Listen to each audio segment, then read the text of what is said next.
Oh, baby, ladies and gentlemen, normally the club has been going up on school nights. Not tonight. We made it to the weekend. I believe this is our third show this week. I have no idea. It's all a blur. I'm Peter Overzet. This is Club TopShot. I've got the man who literally just did a costume change on me, always trying to keep me on my toes, always out dappering me in more ways than one. It is Jack Settleman. Thank you, Jack. We will address this ridiculous outfit in a sec. But man, I'm so excited for our guest tonight. First up, we got Ros. You know her from the sidelines, from on the court. She's in the TopShot street, and she's so damn cool. She has a Haskmask avatar that I'm extremely jealous of. And then, my guys, the No Dunks, the TopShot boys, literally the first podcast I ever consumed in my senior college dorm room, watching these guys doing content from Skeets' Toronto apartment. So this is a real thrill. J.E. Skeets and Trey Kerby. Ros, welcome to the show. What's up, y'all? How's it going? Appreciate the intro, man. Yeah, we're, it has been so fun to watch you guys all get as obsessed with TopShot as we are. Let's start with Ros. What is this kind of transformation, from sports NBA media personality into someone who loves digital collectibles? Yeah, I mean, TopShot is kind of my entry point, and whether I knew it or not, I mean, I was already into collecting. If you can see behind me, I collect a lot of art. My whole home is like filled with pieces, physical art that, I've collected from artists I've met, places I've been. Every single thing means something to me. And so I already come with that kind of passion and mindset. So I actually got into TopShot in like January, which is late by some standards in the sense that some people have been there for, months before, but it's so early in the sense of like what's ahead. And, in TopShot time, 1 week can mean a huge difference. You know what I'm saying? So as far as like how many people are a part of it, but I remember getting into it and I just forced sometimes, crypto can be a little intimidating and in that world. And I forced myself to dive in and try it. And because I knew basketball, I was I just started to have fun. And that's before I even understood, what was possible for, your portfolio and stuff. I just legit was like, okay, I like this player, or, this play is significant to me, or I was at this game. And that's how I started. And I just started having fun. And I didn't know what I was doing at first. So I hella slid in people's DMs. I reached out to friends, for real. And I made friends through that. I was on Clubhouse meeting people, asking questions. And then I kind of figured it out and started to develop my own strategy a little bit, but I'm still learning as I go. So what you're trying to say is you are not a financial advisor. No, I'm actually here to pick the brains from the experts in here. What I bring to the table, is I love basketball and, I cover it. So maybe that will help me have an advantage too, It's probably a little concerning that the closest thing we have to an expert in here is dressed up like an elf, but I think we can work through it. Why are you dressed like an elf, Jack? I'm just curious. It's the club. It's Friday night at the club. What do you mean? He's a freak. For the party. Yeah. Okay. This is club has it all. We have elves. I'm so tilted because we got in this game of sartorial one-upsmanship, and I knew Jack was going to pull something in my head. It was like a sheepskin rug, but this is like the next thing. I might be out of costumes after this. We'll have to see. The quick change was impressive, though. just in the span of the theme music, like you were able to throw on a full costume. I'm impressed because I was thinking, I was like, man, Jack didn't have anything on. This guy told me to come ready for the party. I'm wearing a dumb blazer, trying to get on your level, and he's out here looking normal. And then we come back and you hit us with the elf. It was great. That was quick. It was quick. So you can do a halftime show at an NBA game. You're the new quick change for sure. I mean, we need the internet version of them now that they're. Are they doing? Do NBA games have halftime shows now still? Not right now, I don't think. Yeah. They just there sort of are like fans now. Yeah, so some of maybe. them obviously have fans, and they like some of them. I know the Sixers do. They have like the in-host arena and like the dance crew and all that, like a drum line and stuff like that. But I don't think they're doing actually anything at half on the court. I don't think. I would. That would be counterintuitive to keeping people safe, right? Yeah. It was like. When a pandemic hits, like the first thing that has to go is like a dog balancing plates on his nose at halftime of the game. It's like that's the first thing out. Yeah, unfortunately. I know. Trey and Jay, tell us about your kind of because you guys you're in deep now. I know you guys are in deep. When you're watching my streams, I know you guys are obsessed with TopShot. Talk about what's been transpiring for you guys. I'll let Trey go first. Go ahead, man. Much like you getting 1/5 of a CryptoPunk, Pete, I bought into TopShot for the bid equity, no doubt about it. Well, just like Ros, I remembered the first moment I bought. It was Zach LaVine's step back three, a huge comeback for the Bulls. I remember the night it happened. I remember watching it, and I also remember thinking, this is going to be hilarious to tweet to somebody to say I got a TopShot because nobody in the NBA media world was really talking about it. Right. Quite at that point. Obviously, Ros knew what was going on, but it was not popping off yet. So I got that. I got a Shai Gilgeous-Alexander as a joke for Skeets as well, because we've had a long-running bet about whether or not he will be an all-star next season. Lock it in. Lock it in. It's looking good now. Yeah. So I bought the TopShot just in case it happened. You know, a long-term hold on Shai Gilgeous-Alexander. And then, you know, next thing I know, they're dropping the hollow pack, and Skeets and I are going back and forth about how we're both in line, ready for it to go. I'm casually mentioning the name Jack Settleman in my living room, telling my wife all about his plan to flip the LeBron to LeBron someday. I've got the drop on my leg while I'm reading Harry Potter and the Goblet of Fire to my daughter, just casually on the side, waiting to see if the line has unpaused yet. So yeah, it's the first night I opened a pack, Skeets is like, do you have an addictive personality? I'm like, no way, not at all. Whoops.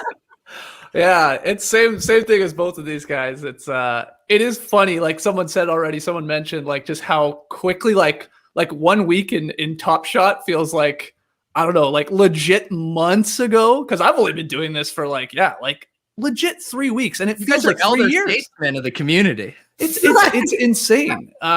So I mean, like when we first got into TopShot, Trey or I didn't have beards. Like that's how long ago. Trey's is obviously a lot better. But yeah, I quickly went, I'll be completely honest, from one of those people like, what is that? That's the stupidest thing I ever heard of. To it felt like 48 hours later when I thought about it, and I was like, hold on.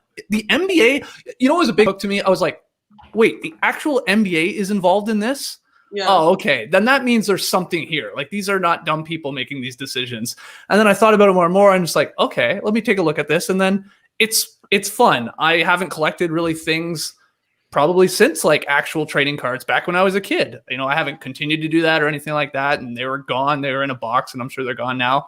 But yeah, like I'm a diehard NBA fan. So it's like, I see a weird Kyle Lowry 3-pointer, and his first moment is hilarious because he like thinks he gets fouled and he just chucks it up and it goes in. I'm like, well, I'm going to get that for a bit. Like Trey said, like just for fun, like who knows where this goes. And then, yeah, you know, flash forward 3 days later and I'm like, oh, what should I do now? Who do I want to get? What does my collection want to look like? So it's just crazy how quickly it like sort of just took a hold of me, and it sounds like everybody else too. It's just honestly a lot of fun. The community is really cool.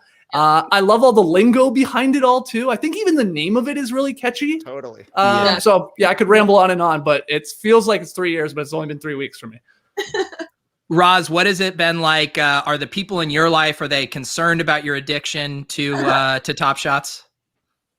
Well, I've mostly been at home, right? So I think I shared with my like god brother, and I told him early on, I was like, I think this could be really fun for you and your son. Like they love basketball. They're, you know, big fans. They like to watch the games and stuff. So I was like, I think this would be really fun. And then he actually just hit me today and he was like, whoa, Ros, he sent me an article about like the explosion of TopShot. And he's like, Ros, I'd like to talk more about TopShot. I was like, I told you about this a while ago, and I thought it would be a nice activity for you and your son to bond over. Now, because it's in like the Wall Street Journal, you want to talk, you know? So, you know, I think, you know, I've been more mixing in and meeting people and like coming to Club TopShot and like, you know, talking about it. I think the difference of like what I've been doing on different platforms, I think a lot of the different journalists and media types are like, what is TopShot? And they're trying to define it for people on these shows. And like what I'm just trying to share is like my actual experience, like my journey on it, like actually using it.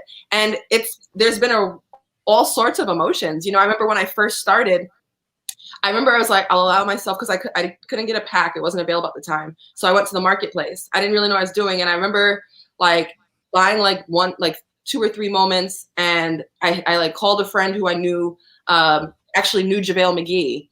So, and I really heard about it, seeing JaVale McGee on the boardroom talking about TopShot.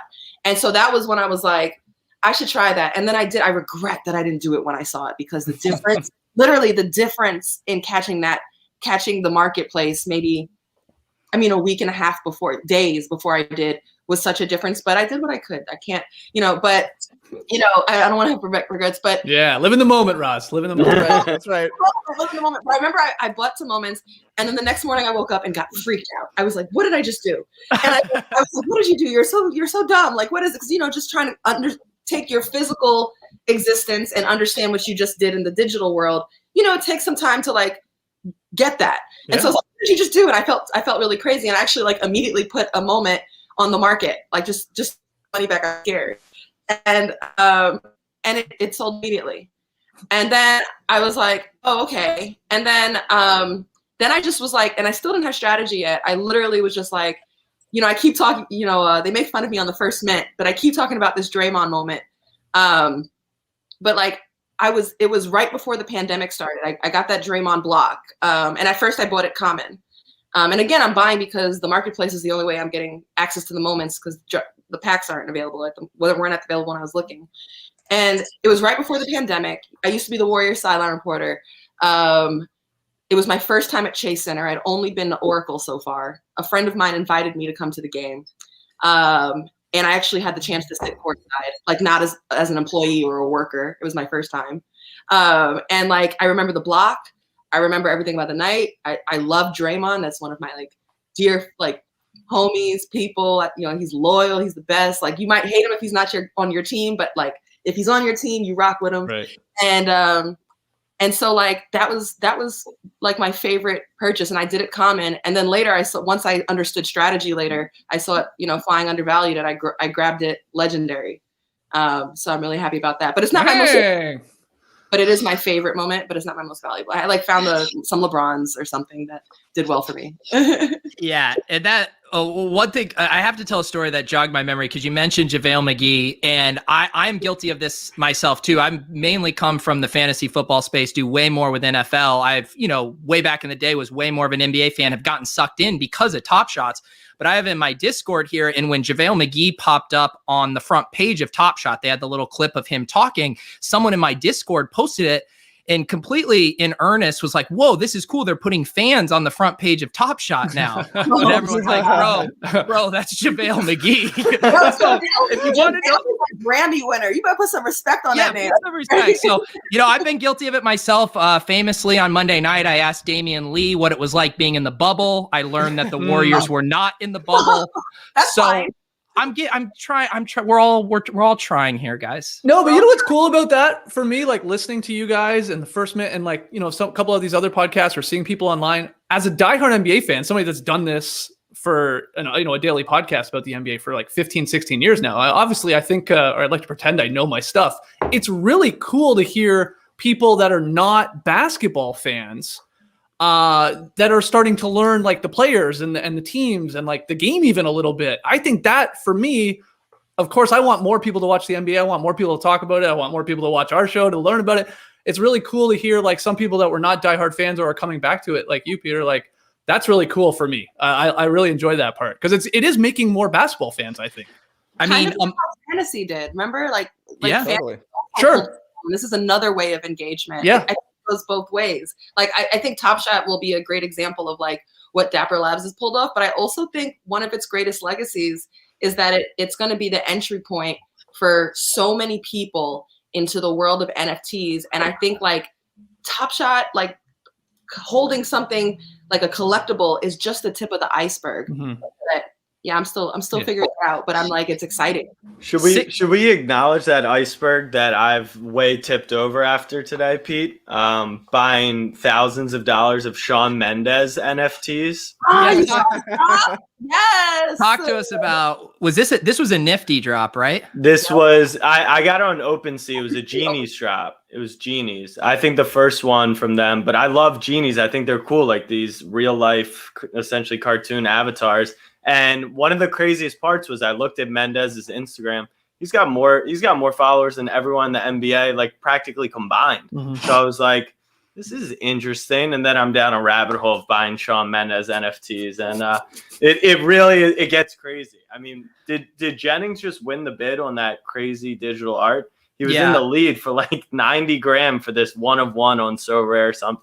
It's a scary place once you get off the TopShot train.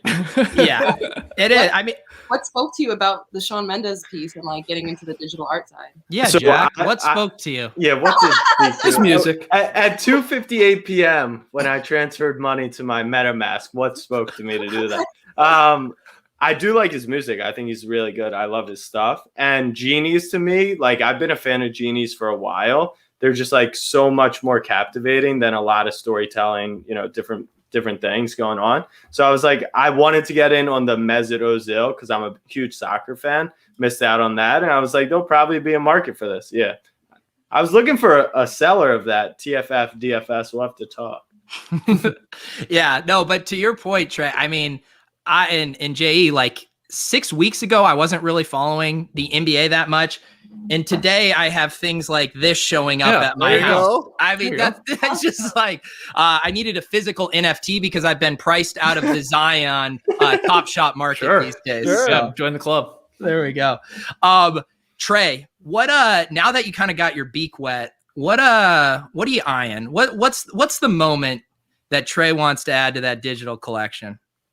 I was actually a little upset the other day when Jack brought up the Run It Back packs because I think I want the Dirk Nowitzki. The Dirk Nowitzki is going to be a tough one. There's one Dirk out there. He's on the Mavs his entire career. He's going to be a Hall of Famer this year. Come on.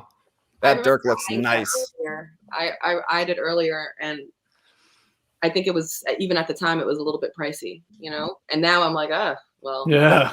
Oh, like you said, Ros, you said it earlier. There's like so many right at the beginning when I got into it. And, I started like whatever, my strategy, or if you want to call it that, or whatever I was interested in changed like 3 times. I'm like, I'll collect all the Raptors. I'm a diehard Raptors fan. I'll collect all the Canadian players. I'm a diehard Canadian guy. Hold on. Maybe because I'm sort of like, again, I throw this in air quotes because I wasn't at the beginning, but you know what I'm talking about. Yeah. Maybe I'll get like your star players, your Lillards and your Mitchells and your Foxes. And like, I'm happy I did that. But I wish I went from like so much more, like Jamal Murray and SGA and stuff like that. I sort of just stopped at a certain point. I'm like, okay, let's see where this goes. But you just like, it's tough not to have that regret of like, totally. Why didn't we do that? I like that player. He's a fan, or I'm a fan of his. And yeah, for whatever reason, I just didn't. I guess I know the reason. It's just the money starts adding up at certain point. Right, that's enough. I love the. Go ahead. Oh no, go ahead, Russ. I grabbed the Carmelo Anthony Run It Back because nice. Good one. Because I'm from New York. I grew up a Knicks fan, and it was his career high at the Garden. Right. So I'm like, this has so much significance. That's a good one. You know what I'm saying? And like, I feel like there are people, like I know people that I like can kind of see in the background. Everything that I've picked, especially early, was like personal touch. I could tell you a story about it. But like for me, the Mecca, Madison Square Garden, Melo, career high. This is a New York Knicks moment that I had to have as a fan. I also I did a lot of fan stuff. Like I grabbed the Run It Back, Andrew Bogut. And why? Well, of course, I love the Warriors. And also, if you look at that one, pull it up. There's a young Stephen Curry in it that I think. Oh, the behind the back dish. Oh. Nice. That's nice.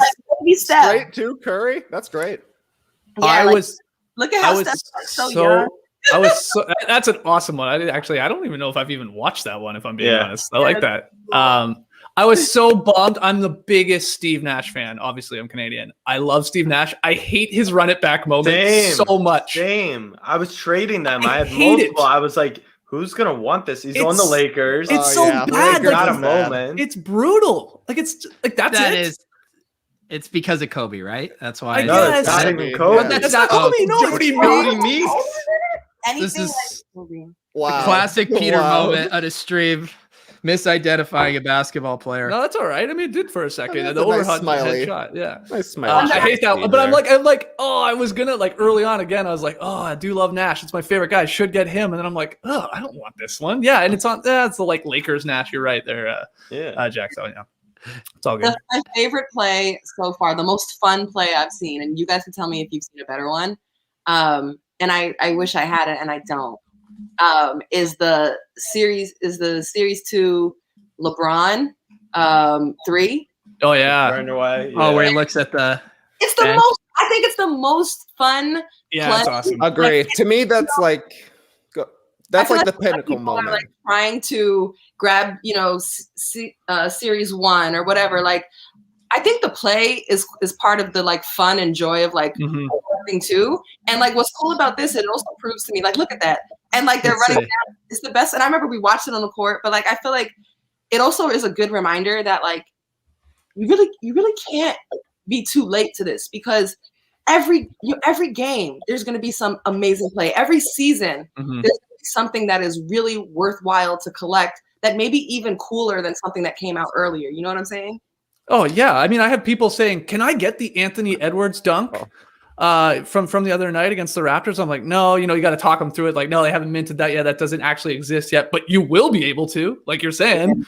And I'm sure that's going to be a coveted one. It might be it's the dunk of the year so far. It's one of the best dunks I think we've seen in the last 10 years, if I'm being honest. So it's on the short list at least. That's a good point, that they're always just going to be having the new moments, and that makes it fun.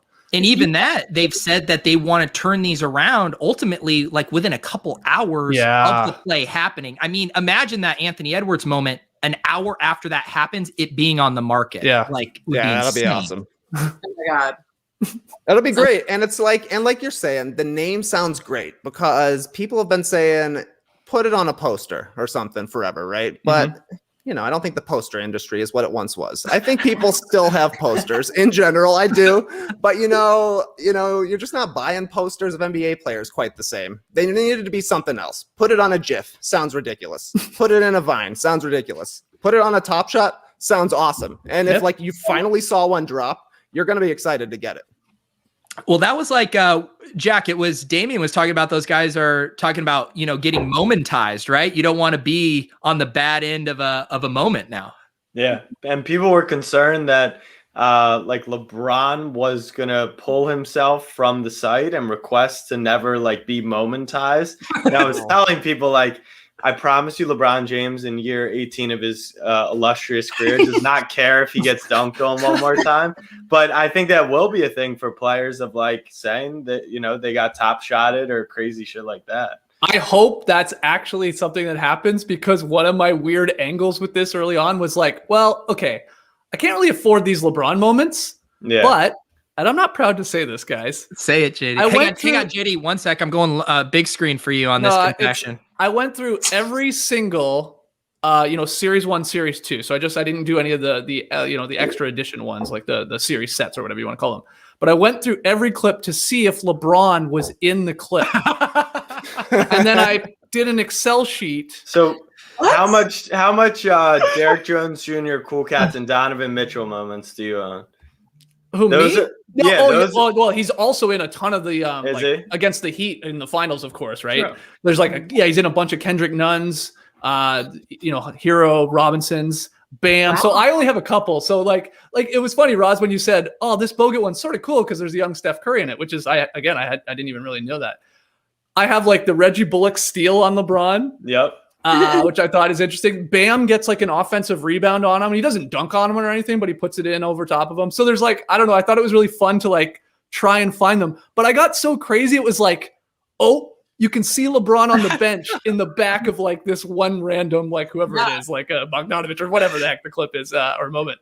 So anyway. It becomes a holy grail, you know? Yeah, you never know. Yeah. I mean, I did the same thing with Kobe, and now I have 6 Steve Nash run it back moments that I just learned from holding the back. Sorry, that's Jody Meeks, man. You got to be careful when you're doing your R&D out there in the TopShot streets. It is. Have you guys gotten one thing? I call them the numerology bros. I mean, people getting really into the serials. It's a hot debate here. Ros, do you have any thoughts? Do you like kind of reading into the serial numbers, or do you like just having the moment?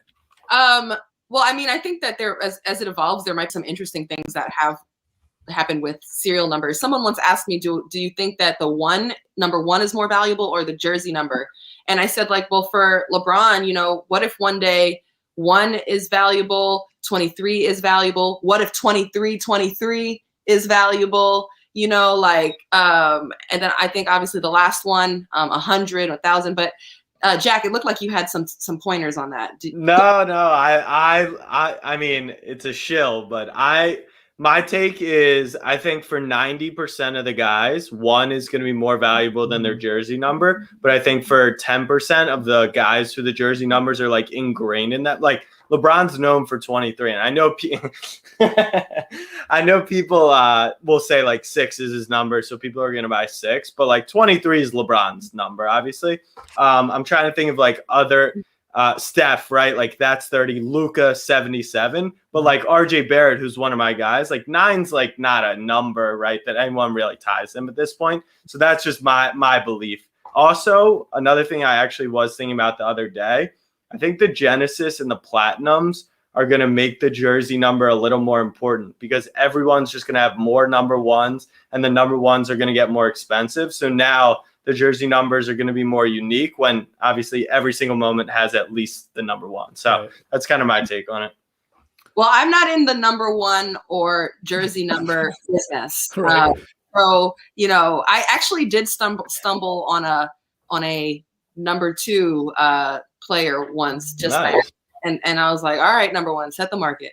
But but I feel like where I prioritize, because again, I'm buying on the marketplace and I'm trying my best to get these drops, but it's so hard, man. But I'm willing to pay a little extra, not necessarily on the serial number, but by the number of digits. Yep. So like, you know, like I'll kind of compartmentalize like, all right, I got an opportunity at a 2-digit serial number. I do think that, especially for collectors, serial numbers will matter. So I have like a 2-digit serial number, especially as these the number of moments minted for a moment increase. You know, I try to like figure out like where does it actually make a difference? Because like, especially if you're thinking about building out your portfolio, you know, you might, let's say you're at, you know, 1,500 of 15,000, you know, there's going to be potentially 14,099 or 1,499 numbers ahead of you that you've got to think of too, that are also going to, at any point that they're available, will set the market in front of you. So I try to think of like where I can pick my battles there with that. So yeah, I think about the number of digits. And then once, if I happen to be within, you know, let's say I'm within the 1,000, from 100 to 999, then within there, I'll try to think about like, you know, being in the top quadrant of that or not, depending on where I can afford to be. But in the single digits, I'll think about like, I think there's value to be, you know, top 10 versus, I don't know, but you understand what I'm trying to say, right? Yeah. Here's what I love about this when you were talking about this. The number of digits that you can play with, that you can get into, tells me how successful you are at the sports industry. Because Ros is talking 2 digits and I'm behind. I'm like back in the 3 digits. I'm like, I got levels to get to. So I love that. Tells me when I might have started, you know, like. Yeah, that's true too. That's true. I'm loving these 6-digit numbers, man. I mean, they look pretty nice to me now that I've spent all my TopShot money.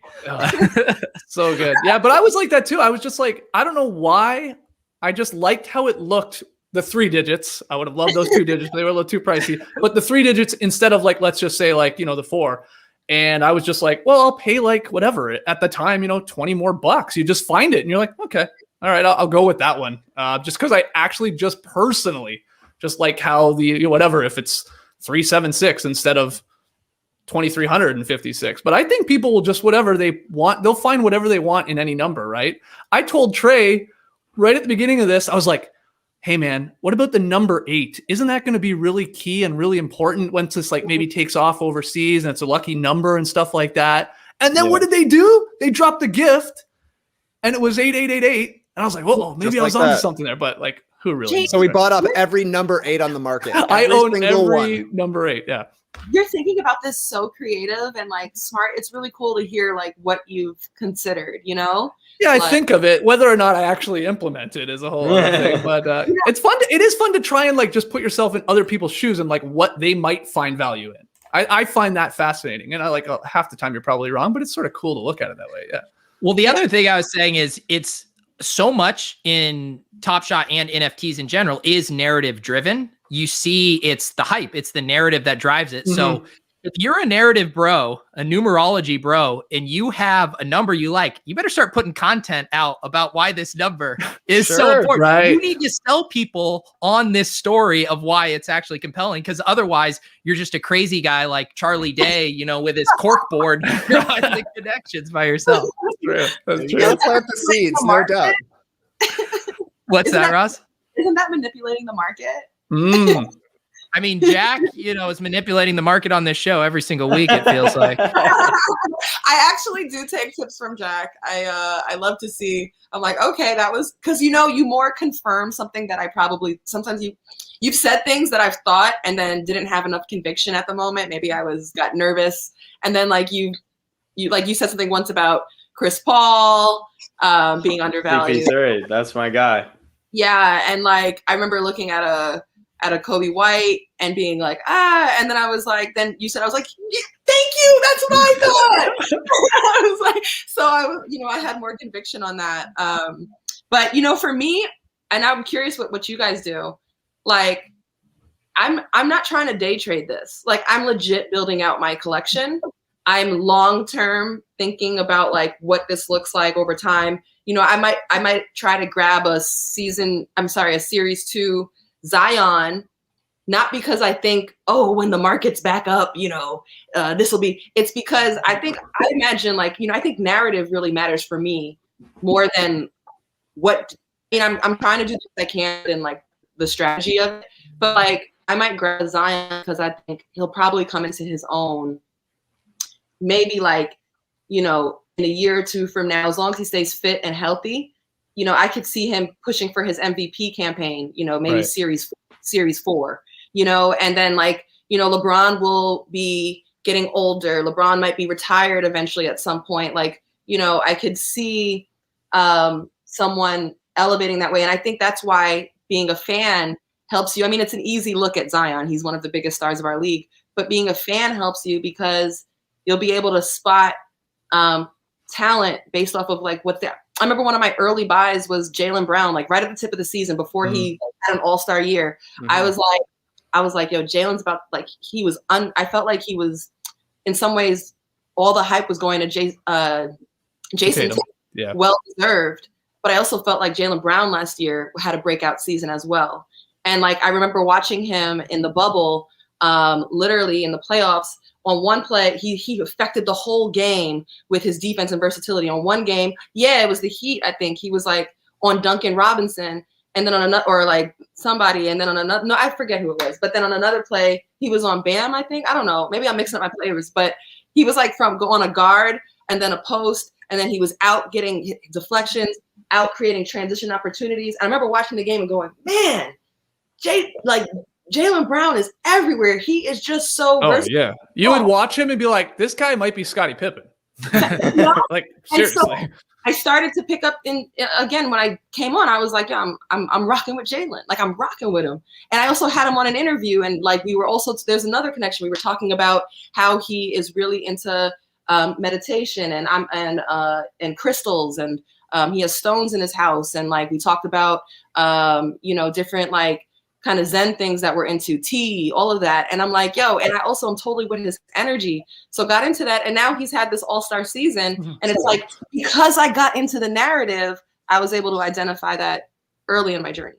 Oh, that's one I regret not picking up, Jaylen Brown. I kept looking at it. You know, when you like, sometimes you find the moment, or maybe I do at least, I would like look at it as like, oh, okay, it's X amount. Like, let's say it's $300, $400. Like, okay, man, I should pick that up. I like Jaylen Brown. And I think he's good. I can see people wanting him.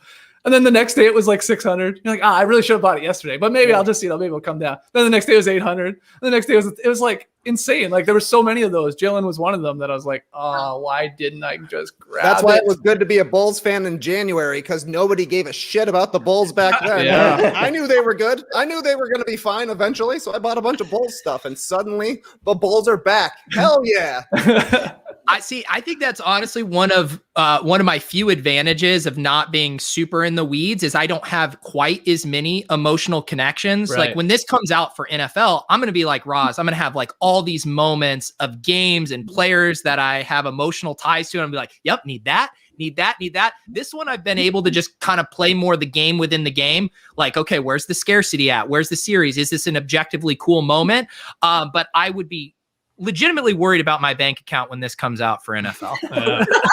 See, that's the thing, though, is that there are both parts of it at the same time, right? Like, you can build a long-term collection. Because for me, at first, I was like joking, like, I can't wait to give my grandkids this Otto Porter jump shot. Like, I can't wait to hand these top shots down. But now I'm like, you know what? I might actually hand down some LeBron and Curry top shots in the future. Right. I'm like, those are my kids' two favorite players right now. So that's who I'm going to try and collect, because they're going to be valuable moments for the entirety of the time that Top Shot exists.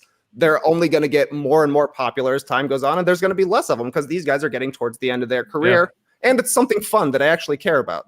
Pre-Top Shot, I would get a million messages a day because I was collecting this like trash cardboard stuff behind me, and people would be like, "Oh, my dad handed me down this. My dad, right?" And it's like, I'm not going to go through that collection. I'm not going to do all that, but there's valuable stuff there. Now you're going to have an opportunity where you're not going to lose. You're not going to lose that stuff. You're going to be able to know what it's worth, which I think is really crazy. And when you, as a parent, give it to a child or a grandchild, you're going to be able to tell the story behind it. And that's the biggest takeaway. Every time we have guests on, you see the storytelling just flies off the shelves. Mm-hmm. I think that's what makes this very special over the sports card stuff.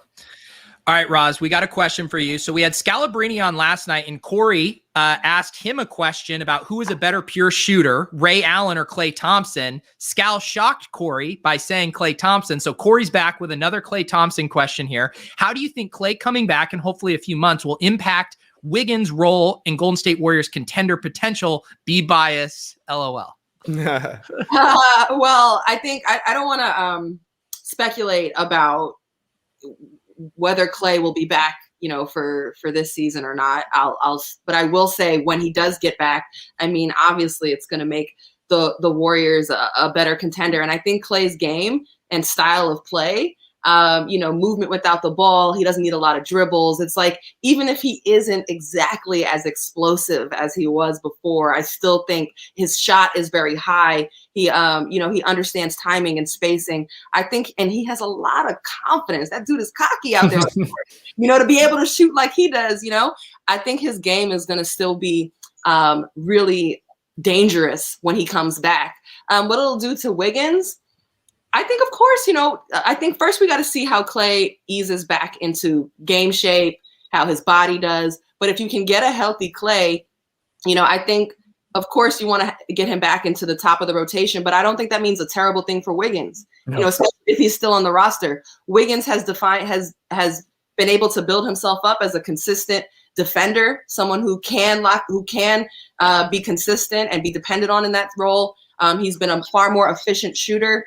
This has actually helped Wiggins in many ways. He hasn't become a superstar like maybe we predicted, but that's fine. He's been a very, productive player that I think, as long as he's still on the roster, will be, really good with the whole group, you know, and he earned that two-way Wiggins nickname too. So, you know, and you got two-way Wiggins plus Klay Thompson, who was, when healthy, literally in like one of the top two-way players in the league. Now you got the Warriors plus Draymond. You know, I'm thinking into the future if everybody's still on the roster, but you got a defensive squad, low key. So Skeets and Trey, we obviously have no Klay Thompson moments on the site yet. That's crazy. What would be your wish list? I guess it would end up being a throwback moment at this point if they did it or run it back. But yeah, I'd pay for it. Go ahead, Trey. You got an answer for that one? I don't want to see it. It's against the Bulls, but the headband Klay game where he's on fire and hits 14 threes, like I think he ends up with 60, right, in 3 quarters or on the. So I guess the 14-3, it's against the Bulls. He's wearing a headband. Like, you're not going to get a lot of Klay Thompson moments with a headband, I don't think. That would be great. Him coming back to shoot the free throws or trying to shoot the free throws would be a cool moment if they ever get into that kind of narrative-based stuff. Klay's got a lot of moments that I wish you could put a string together, like a 37-point quarter. Like, how will they ever be able to incorporate a whole game into something? Oh, you can like collect that, them all or something like that throughout a game. Yeah. Wow. Oh, that's cool. They could have a pack like that. Yo, JE, you should be on the marketing team. Hell yeah. Talk to me, Dapper. Go. You got ideas for days. I'm an ideas man. Man. Klay, that will be such, whatever they go with. Like, these are great suggestions. Ros, tell me if I'm wrong. I feel like Klay has like he's the most popular player maybe in the league, like across all fan bases. Like, I don't know many people that are not fans of Klay Thompson. Like, the way he plays, just sort of, he's a funny guy. He's like got that weird dry sense of humor. He's not afraid to sort of make fun of himself, but he's locked in. He's deadly. He's like a killer when he's out there. I just think, I'm sure there are people that don't like the Warriors maybe. Yeah, okay, but like, am I wrong? Like, Klay's pretty high on the charts of like overall like likability, I think. Yeah. Like, he's tough not to like. He's an amazing player too at that. So that'll be a coveted moment for sure, whatever one they go with, whatever it is. Trey, I'm curious. I mean, you guys have a big loyal following of NBA fans, and you guys do general NBA stuff. It's not like you're catering specifically to fantasy or whatever. What has been their reception to the TopShot boys? I'm sure you've gotten lots of, why would I buy this when I can just watch the YouTube highlight? No doubt. Have they been receptive? Are you converting them? What's going on there? I would say fairly receptive. Yeah. You know, only get a few tweets saying, can you make sure to mention the name so that I can mute just that name and get your other tweets, which I appreciate. I'm like, thank you for not just throwing me straight onto the mutes. That's very kind of you. But yeah, I mean, people have been tuning in. I know some of our fans were into it before even we were, so they were excited to see that we were dabbling as well. The live stream is great. It's such a great product that to experience with other people, to do it on a stream, right? Like, it's fun. We're all in the queue together. We're all trying to get our packs together. Then it's fun to all come together and then open the packs and see actually what happened in it. So it's a very integrated process from start to finish, and it's been fun, no doubt, for me and Skeets. A little too obsessive at times, but that's part of the fun of it as well. I feel like I've aged so much in this 1 month of TopShot that now I'm like, I don't know if I can ever go back. You know, I don't know if I can go back to the normal life. You technically did age. You had a birthday over the last month. I did age. I aged a whole year this month. This is ridiculous. There you go.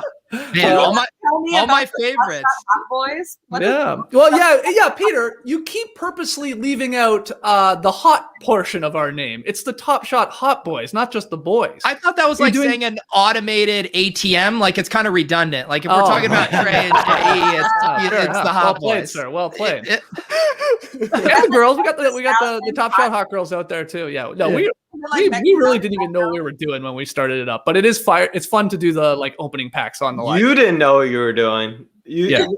Club TopShot was a joke. Like, this is still an ongoing bit that has turned into a 3-hour night. Right. That's a good point. It's a good point. It's the most ridiculous thing. I'm curious for the four of you.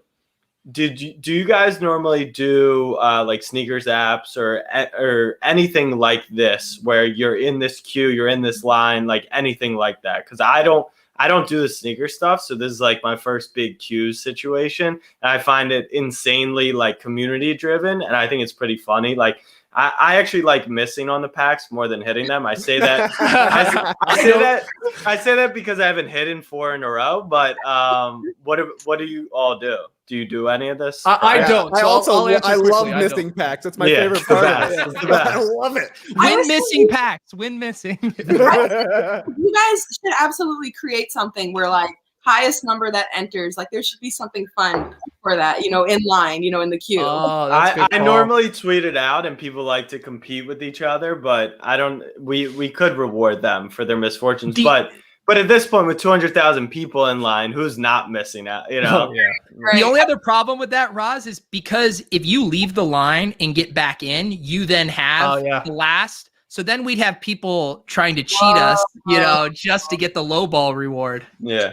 Hey man, I know how these chat guys think. I know what they're doing, man. Sneaky. When you get your number, if it's over, if you know you're not getting it, do you hop out of the line or do you stay in? Oh, I stay in, man. I know. I went from like 102,000 to 96,000 today just watching it. That was just small watching victory. it. But like, have a great time, guys. I hope you enjoy the packs. Another one for you. Shout out to you. Shout out to you. Get a good moment. Hope you get a LeBron. JE still has the screen up for the base. Oh, yeah. He's just, I'm at 128,000 right now. I like the part where like my phone, I didn't realize what was happening. I keep talking about community, but it's so funny. Like I have the most random group of people texting to say, drop. It's open. It's open. Yeah. I've got like, a god brother, an auntie. I have someone I met through work that we randomly have bonded through Top. Like we've never spoken in like at work, beyond work. But now through TopShot, I've been on the phone with him for like an hour before discussing things, like just discussing things like some like kid and someone in college, like all sorts of people, the pseudo sisters, and it's just like I signed up for Jack Settleman's drop text message. Yep.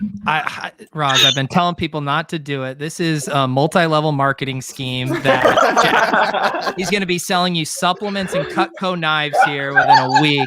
Get out while you can. I was like, Jack, how much do those texts cost me? Tell me. They're free for you. I thought you were going to say for now. No, they're free for you. Well, it's funny that so I had already had a community number because of my business, my other business, but this guy reached out to me. Yeah. This guy reached out to me and was like, for $5 a month, like I'm doing a text service. And he was like, I'll let you try for free, because he was going to get me to like post about it and have people join. But I already had this number. And so I just put out that tweet. I thought like a few hundred at most would sign up. The degenerates hiding behind the cover. I mean, it is insane. How many? There's like, I feel like around 3,000 people have joined already, which is just absolutely crazy. Because I don't come from someone who's had a Twitter following. Like my Twitter was at a few thousand followers a year ago. And like, I've never built on Twitter. I came from Snap. So now to see like one tweet can actually send traffic like that was like crazy, and really just shows how engaged the community is. And then today we almost had a huge situation. The text service was down. So I was trying to send the alerts and people weren't getting them. And I almost lost all my credibility on like the second drop. Now, I don't want to bring up a sore subject. Did anyone else get a pack today? I'm still waiting. You still got the screen up? Yeah. A little I still technically have a chance if I don't close the tab. The line is paused. Yeah. No. I was on Sirius NBA Radio. We were doing a 3-hour show with Amin Al-Hassan and Zach Harper, for anybody who's an NBA fan. And I remember all of a sudden we're in the show and my alarm goes off. It's like, and they're like, Ros, you got somewhere to go. I was like, actually, it's a drop coming. So it took us into a segment about TopShot on the show. So I'm like, spreading the good word, talking mad excited. I'm juiced about this pack. I'm telling them why everybody's excited. Also, hey, there's going to be 11,000. I got a better chance. I missed the other ones. I feel like the stars are aligned. This is my time. I've done the right things. I've lived life the right way. Like, and a commercial break happened right before, because break happens at 9. So like we came back from break and my number, which actually was a respectable non-win number because people had like 160,000. Mine was like 28,000. Oh, that's not bad. Yeah. Not bad. So I back from break and like my whole demeanor changed. Like they were like, "Hey, how'd it go, Ros?" I was like, like it's all right. I thought Pete was trolling. Like he was like, "Go look at my Twitter," and I saw the screenshot, and like he would absolutely like if he could get one that said first in line, he would like just tweeted that out. So I thought he was kidding, but apparently we have a pack we're gonna get to open. It was just so funny because Jack and I have been doing this bit because early on we had Jacob from TopShot on and Jacob rocks and he gave us each one base pack at the time, a $9 pack. And people lost their goddamn minds. Why would you give this $9 pack to these quote unquote influencers? And so ever since then, Jack and I have been joking every pack drop when we don't get it, you know, hey, what our influencer cards aren't working. Right.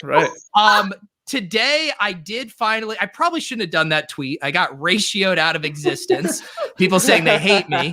Lots of other mean things, but it was so funny too, because there are still people who are like, it's rigged. I'm like, Josh Hart, Tyrese Halliburton, Damian Lee, we're all in the 100,000s, but I'm the influencer whose wheels they're trying to grease. Seriously, I saw that too. I was like, oh, but you know, apparently one thing that I hold on to and gives me good hope and faith is this idea that as long as you get into the queue, you have an equal chance to be randomly assigned. And so that makes me feel really good as opposed to like, damn, did I not get there before someone else did? Like, you know what I mean? Yeah. I don't think a lot of people have still, maybe new people to it, have still wrapped their head around that. Like I see a lot of like, I was there right at the beginning. Like, how is it possible that 100,000 people like click before me? And you're like, no. You have the time frame to join and then. Were you all there pre-queue when it was first come, first serve? That was a vile time in TopShot. Yeah. Okay. So no, I don't think so. Yeah. Oh, it was just bad. It just didn't work. It just made no sense because that's like an easy way for bots to just dominate. There were situations where like it said first one in would get it, but only one per. And then they would put out an infographic. I don't know why they would do this themselves, and it would show how many users got more than one pack. And there were people who would get like 14, 12, 8, and like, and it was just like, come on, like it's right in front of your face. So Roham randomly tweeted, he was like, should we do a queue? What should we do?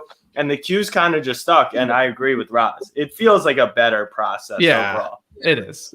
I never feel better than those few minutes in the waiting room. Right. Everything feels so great. You're like, you convinced yourself, I've done it. This is the time. The 30 seconds, or it's actually a minute because I was taking a video today where the waiting room's done, but it doesn't pop the number. That's a great sweat. That's purgatory. Not great. Just such a sick, pure sweat.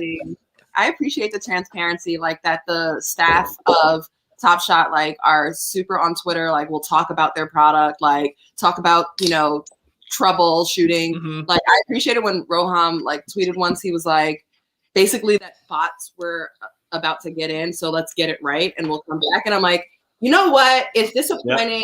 Definitely kind of blocked off a piece of my morning for this, but I'd rather you get it right. And I appreciate that like you're willing to like talk with me. So I'm like more accepting, like, okay. And I also feel like, again, that community feeling of like, this is beta. There's hella more people than they probably expected to be here at this point. Like, I kind of almost feel like I want it to go well, right? Do you feel that? Like, yeah, let's get it up to speed, you know? Oh, for sure. Every time also someone talks about like the bots like taking us down, I think of the Matrix when they're trying to get into the ship and we're the real humans and we're fighting these bots for these packs. I always go there in my head. But the bots are real. The bots are real. The queue part. The queue is actually fun because all you do is text with all your friends. Like, what's your number? Or you tweet it out. Like, where are you? What? So, quick story. I mean, it's going to be a bit of a cool story, bro. Don't get me wrong. But my buddy Grish, we had him on our live stream last night on our NBA happy hour, our little watch party. He's like a longtime friend of mine. I've known him for like 30 years. He's somewhat new, like much more new than we are to the TopShot game. Of course, he went crazy. He's got one of those personalities, like he finds out about it and he's suddenly putting in, pumping in thousands of dollars. And he's like, he's built like that, which is why I actually didn't tell him for the longest time. Looking back, I probably should have. But anyway, he's doing all this. He's buying all this stuff. He loves it. He's getting into it. He's a huge NBA fan. And so the other night, Trey, you were on obviously the WhatsApp chat. We got the TopShot Hot Boys WhatsApp chat. We'll have to start charging for that to get other people into it. Like what Jack sort of Talk to Jack. Yeah, Jack. We'll link up after. So he's never opened a pack. Like, you know, Trey and I we've gotten packs before. Like we've gotten lucky because again we were a little bit ahead of a lot of influencers. Yeah, we know. Yeah. Oh, yes. And we're given a couple hollows and stuff. Yeah. I'm kidding. So the numbers come, the queue drops, and like my buddy Grish is like, yes, like that was like the 5,000 stress test one, and he was like, whatever, 3,000, 2,000 is number. We're like, man, awesome, like you're gonna get a pack, and he goes, I think I've maxed out my like my card for the day or whatever you can put into the dapper. We're like, no, you didn't, and he's like, yeah, I think I did. And we're like, so we're all waiting till it gets to him in the line to buy his pack. And sure enough, he had done it and he couldn't buy the pack. And we were roasting him. You could send crypto to, and you can do it to your Dapper balance. Yeah, he's. I was enjoying him. No, he tried to do all that actually, Ross. He was he was working his ass off trying to get like the like whatever the crypto. You're right. To do it, to buy this pack. What was it, like a $9 pack, right? Yeah. What kind of friends are you? You guys should. I was lying in bed laughing my ass off, Ross. I was dying. I was like, you're never gonna get a pack ever again now. It's like going on an international flight. You get through security, all of that, and then you realize you don't have your passport or something. I guess you couldn't get through security without your passport, but you get the analogy that I was really trying to do there. Thank you. Yeah, it checks out. Yeah, I have a different perspective on that because like my friend group, like for today's like premium pack, we were texting about it, and like I have one friend who like seems to keep getting it. You know, he's just really lucky, and I haven't been able to catch the drop yet. And, you know, it's like, I almost feel like, it's almost like when it's like the end of the earth and you can't make it, but you look back and you see a child and you try to pass the child in before, you know, the thing. Like, I genuinely feel happy that someone else that I know, it's almost, you know, got in. It's like Snowpiercer. Like you got out of the last car. Someone has gone up. Like, yes. What's Snowpiercer? Oh my God, Jack! Come on, who is this guy? What is it? I've never even heard of movie. that. Now it's a show. Movie, now it's a show. Sure, it's based on a book. I actually don't know a ton about it. The world is over, and like the rich people had an opportunity to get on 1,001 trains because the whole earth is fizzing over or something like that. So basically, the poor people were not given tickets. Like, poor people like stormed on the train last minute, so they put it's like by class, they put all the poor people in the back, and they're having this like crazy like slum type life back there, and like each cars is a different class, and you're seeing how everybody's living. And so it's kind of like as they were trying to come on the train, there were so many people who were like handing off children and like wives just to like get them on, and that's how I felt with trying to get the drop. Jack's knowledge of art house films is kind of similar to my knowledge of ancillary players in moments on TopShot. It just, Jack, did you see Parasite from the same director? You didn't see the movie Parasite, Jack? I bet J.E. saw Parasite. Roz, I bet you saw Parasite. No, I didn't see it. I didn't see it either. Parasite. Parasite's way better than Snowpiercer, and I enjoy Snowpiercer. But yeah, tonight. No, check out Parasite. Okay. Awesome. If you enjoy Snowpiercer, you're gonna love. Yeah, you're gonna love it. It sounds like the Hunger Games.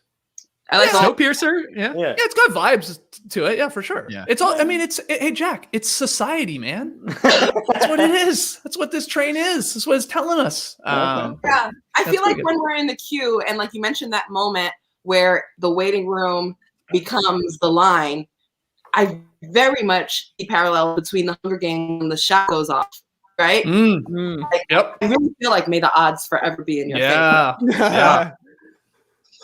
There 100%. You go. Also, with this, I know they're probably going to do this. I'm sure they are.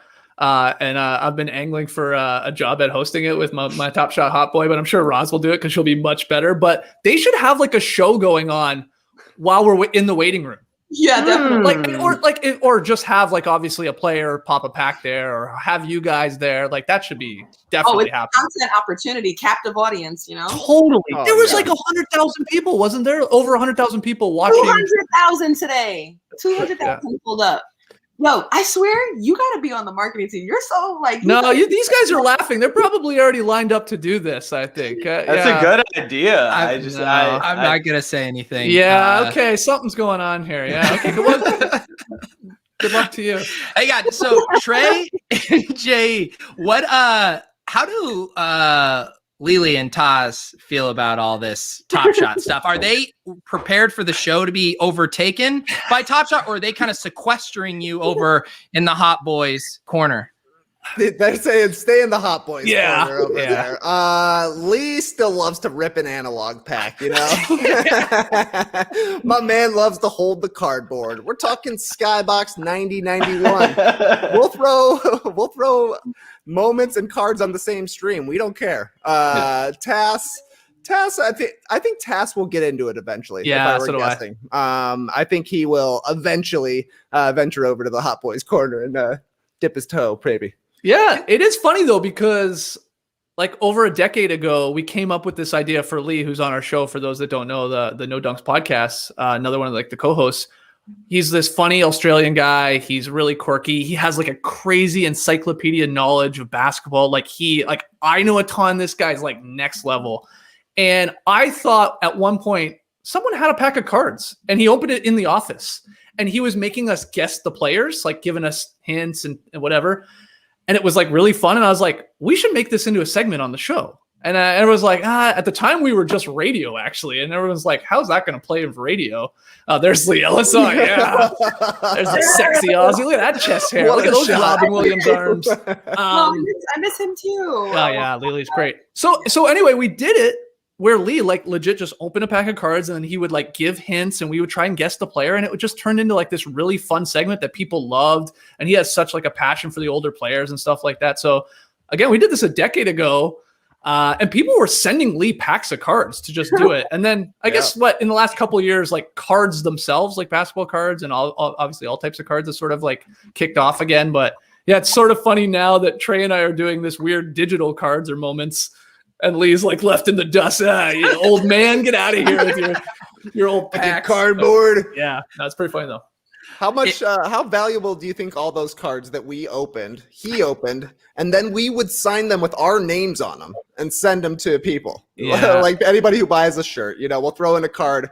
I sign a BJ Armstrong with my name. Does that increase the value of a PSA 9 BJ Armstrong, or is it hurting it? I don't know. Well, that's funny you said that, because I was wondering, and like Peter and Jack, I'm really interested to hear your thoughts. Will people start to care about like who owned a particular moment? Yeah, because like you could like obviously like a player or Ros or whoever. Like I was like thinking about that. Like, will they get like 100%. that moment get like a little bump because whatever? Like Terry Rozier had it, right, or something like that. Yeah, I think buying straight from the players is already kind of baked into it. The question becomes, because it's on the blockchain, you can see the transactions also on the site. Do you care if you're buying it straight from them? I totally see the value in that versus they owned it at some point in time, right? And maybe it's straight from adds more to it. And I do think that like when Cuban was going to sell moments, like people were ready to buy straight from him. So I do think that's going to definitely impact at least people's interest, not necessarily big price increases. Yeah.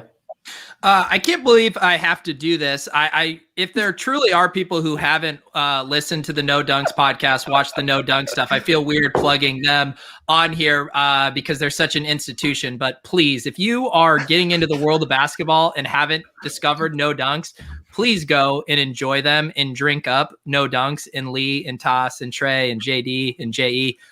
Just the gold standard. I'll geek out a second here too, because when I saw their show, I was like, holy cow, you can make content. This is back in 2009. I was like, you can make content without getting a job at a TV studio or a radio station. And the way that you guys evolved, I was always so impressed because you started in audio, and then you switched to video. You were recording it in your apartment, Trey. And then you guys went on to the Score and you guys did the tour. I saw you guys in Boston and you kept improving and you just kept getting better. when Trey left Ball Don't Lie to come join you guys, I was so amped. Like, I just love your guys' progression, your arc. And yeah, if I can fanboy out, like your guys' trajectory has legitimately been an inspiration to me. Oh, thank you. That you were at the show in Boston. Yeah, I met you. I remember telling my wife, I was like, I think I would be more nervous to meet J.E. than I would be to meet Tom Cruise, because I've spent way more time with J.E. than Tom Cruise. Like, I was nervous about it at the time.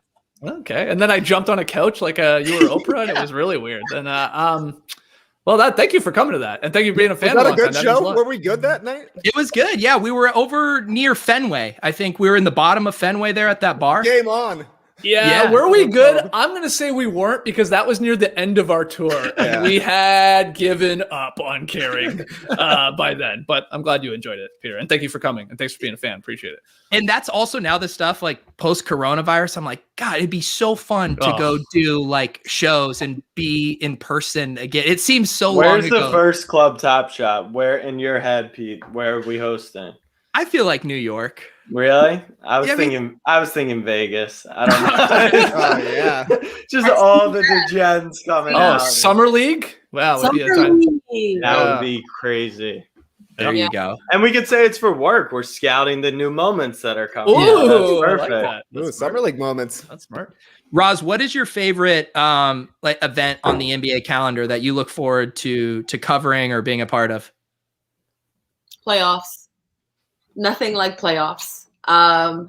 And just the intensity of it, the eyeballs on it, the adjustments, the storylines, also as a journalist, you get to, especially when you're covering a series, like as opposed to like bouncing around from one state to the next to catch one game once, you get to really dive in deep with a team and like, get those good stories. Like one of my favorite stories to tell during the playoffs was 2019, season before the pandemic, Raptors 76ers. And it was first quarter, first time out. One of my favorite stories like of my career to tell as a sideline reporter, if you will, was about the fact that there were two Africans, but two Cameroonians who were starring on this big stage, which is actually quite, it's significant. The pipeline out of Cameroon and even out of Africa is still being developed into the NBA. So to have two of these players, and then both of them are from different cities, Douala and Yaoundé.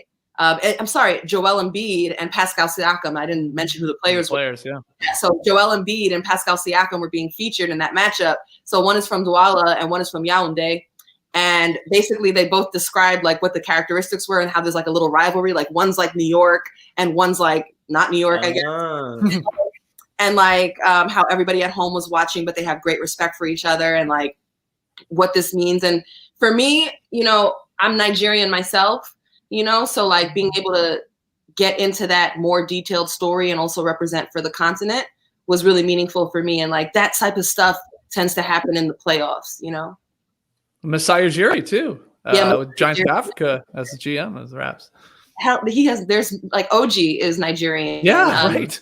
Serge Ibaka, like that whole Raptors team from that time. Like I actually kept covering them. I saw, the Kawhi Leonard 4-bounce buzzer beat, and that probably is one of the high I've seen. Oh, you were there? Yeah.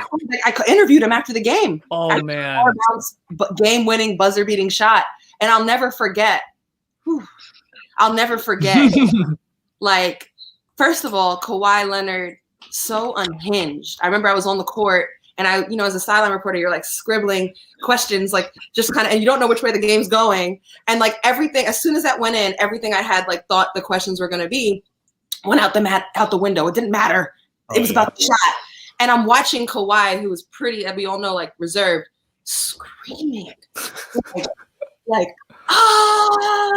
his teammates grabbing on his arms. And I'm like, just looking and I'm like, oh my God. And I'm like, I was standing right behind the coaches of the bench watching the bounces and then like speaking to him. And I really don't remember hearing, like, that was the most I feel I've heard him speak really like from the heart, right. about, he was like in that moment speaking about his journey from the Spurs and like how he had to believe in himself and how he found his faith and what he was trying to do. He had to dribble past Ben Simmons, who's big. Then he went past Ben Simmons, and then Joel Embiid is there, who contested the shot, who's huge. And he talked about how like he had to like arch it really, really high so he could get it over Joel. And actually that's what helped give the chance to bounce 4 times before it went in. And the last thing I'll say that I'll never forget about that night. So after the game, you know, I was on a call with Greg Anthony and Kevin Harlan, who have probably seen so many different types of games, and Kevin, you know, for sure. But I like after the game, like usually we say goodnight and keep it moving. Wee hours of the morning, we're like in the hotel cafe, all squeezed into one booth. Us, the producer, the cameraman, like everybody there, hunched over a phone, like watching the play, like we weren't. Like laughing and giggling, and like it was like into the wee hours of the night. And I've never had that experience with like anyone from the game broadcast. And it was just, we were like kids. It was just like, there's a TopShot moment from that. Oh my God. Oh, I put my house on the line for that one. I have like my friends were at that game. Yeah, my friends were at that game, and they took the old, like they did the whole like iPhone camera footage, and it's like I watch it all the time. Like I'm living vicariously through them at that game. Were you in the photo, Ros? Did you say you're behind the Raptors bench, like where he shoots it? Dude. I'm in the photo. You're in that photo? That's awesome. Oh my! Like you know the iconic photo I'm talking about, where he's doing the hunch and they're all down there. Oh man, I'm behind the coaches. Yeah. Oh wow, that is cool. Do you have that up? Like, did you? Like, no, I don't. I don't. You know, there's so many things. You know, so many things that I'm actually thinking about putting some photos up. Like I have a picture with Kobe that I'll probably put up. Yeah, like in a picture frame, like not up on my wall. But I saw a lot being the Warriors sideline reporter. You know, seeing the rise. I got there for the first year of Steve Kerr and their first championship and stuff, and then this one. I'm a little bit more to the right, so I'm actually like because I'm about to enter the court where the bench seats come to the scorers table. So I'm standing like right around there, and I think I have a red dress on. I forget. Oh, hang on. I think I might be able to get you in another one here. One sec. Okay. I love that photo so much. Oh, it's so unreal. That would be cool actually to have and be like, if you look closely, I'm there. Yeah, how about in this one? Okay. No, more to like enhance. It's the opposite of enhance. I was just like pull out. But yeah, it's crazy, man. So like that's I hate to get like all sensitive. That shit was crazy. I mean, you might not ever be at another game with a crazier shot than that. Like so, like in the environment in Toronto. There were no playoffs that was the last playoffs before the pandemic. Like kind of with crowd with fans. You know what I'm saying? So good one.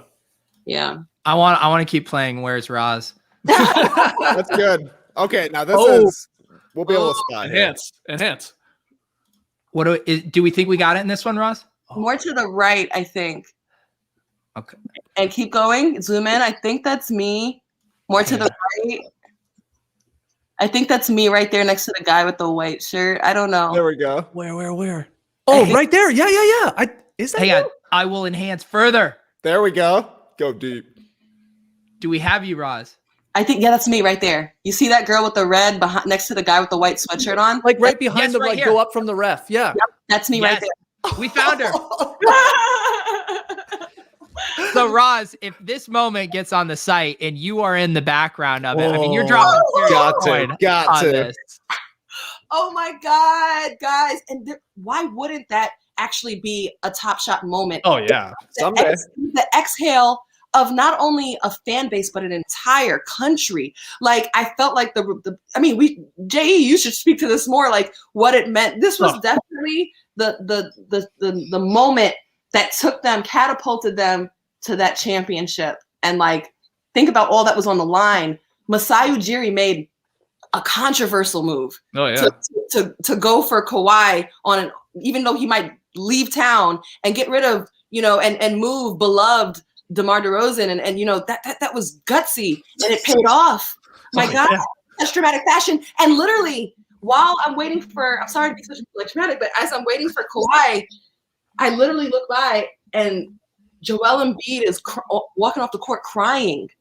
Like we literally saw Joel Embiid like leave the court crying. I remember all the faces I saw. Like from the 76ers. Ugh. Anyway, it's Wow. crazy. I apologize for not remembering that you were actually doing the sideline recording because I was running around my house going absolutely bonkers. Like it was an incredible moment. Sorry for turning this Top Shot podcast into an NBA podcast. Are you kidding, man? I cannot get on a stream with Skeets without hearing about the Raptors for Oh, yeah, I'm 15 sorry. minutes. Man. It's crazy. What a moment. I'm What a Fred VanVleet head now. We're hungover after celebrating his birthday yesterday, Yep. so this is a safe space to talk about the Good. Raptors. Good. Yeah. I'm happy to. Do you think they're gonna make Top Shot moments from like the dunk contest? Like, is that a no-brainer? Hey, Alan told us last night. He said they're gonna do all-star stuff pretty soon. Actually, Wow. Okay, that's cool. And he was being kind of coy, but he was making a very direct reference to it being like dunk contest related. Yeah. Awesome. All right, hang on. Someone did send me the more high-res photo here from the New York Times. I think we got a better look at Ros here. I think that's you right there in the that was right. Yeah, that's me. Let's hang on. Here we go. We're gonna get you. Oh yeah. That's Oh me. my goodness. Enhance. So we got Kawhi there. Yep. This is And then we pretty good scroll over enhancing. and look at that. Oh, my Oh, goodness. my eyes. Well done. Ooh. zoom Hang in on, on some we're going other in. faces. Hang on. So we got Kawhi. Here we go. Oh, there's my guy Fred VanVleet. There's Norman. We got this guy here in the denim, looking like he's going to an indie rock concert. And then we got Ros like, oh my God, what is that? You know what's actually pretty crazy here? If you zoom out one like click, Yeah. I was at the game where Hazonia blocks LeBron, right? A random regular season game, and everyone has their phones out. There's actually not a lot of people who have their phones out here, which is shocking in today's stage. Any big moment, everyone pulls their shit out. Obviously, the 26-year-old bro does. That's going to the concert later. But there's a lot of people who are just watching. Yeah. Look at Nick Nurse in that photo. Like if you just go straight down. Oh yeah, look at that. Yeah. He's looking like Chris Farley, living a van. Totally down by the is. river. Big time. That's awesome. What a cool. That's what a cool. cool moment. So we're getting a Vince Carter basically top shot Oh, from the man. dunk contest. Got to. Like we're getting that is what we're being told. for sure. Oh, For sure. I don't know. They've been very particular in not putting the clear NBA great moments because I think that kind of will mess with the market. Right. And they've been right off the top. Ray Allen shot, LeBron's block, any great NBA moment, recent or historic, like even the running back stuff. It's Pierce and Garnett on the Nets. It's not like it's Steve Nash and the Lakers at not that great of a play. Dirk's moment isn't a famous moment from his career, really. I don't know if they'll give us that. I think they'll give us some Aaron Gordon stuff. They'll give us like maybe even Blake Griffin over the car would be cool. He doesn't have a moment yet. Right. That would be interesting. Why do you think that is? I don't know. I don't know. Could a possibility be, I don't know, I should know this, but maybe Ros or Trey or somebody else does. Like, when did HD come into play? Like, could there be, Great question. like maybe they don't want, like, if you watch some, like, not even that old NBA footage, it's Jacob not told us not that nice. they're doing some George Mikan in black and white in the future. So it's not even like quality. And I heard an incredible point about right now you're Wait, hold on. Are you kidding or are you not kidding? I don't know his name. Oh, I okay. have no clue who it is. Who is it? What's his name? George Mikan? That's a player, right? Yeah, he's like the 50s. first Yeah. NBA superstar. Yeah, The man's swear gonna be my in a belt. This guy's gonna be in a belt on a top shot. You're gonna have James Naismith with the peach basket. That's actually happening. But I did hear George Mikan, sick.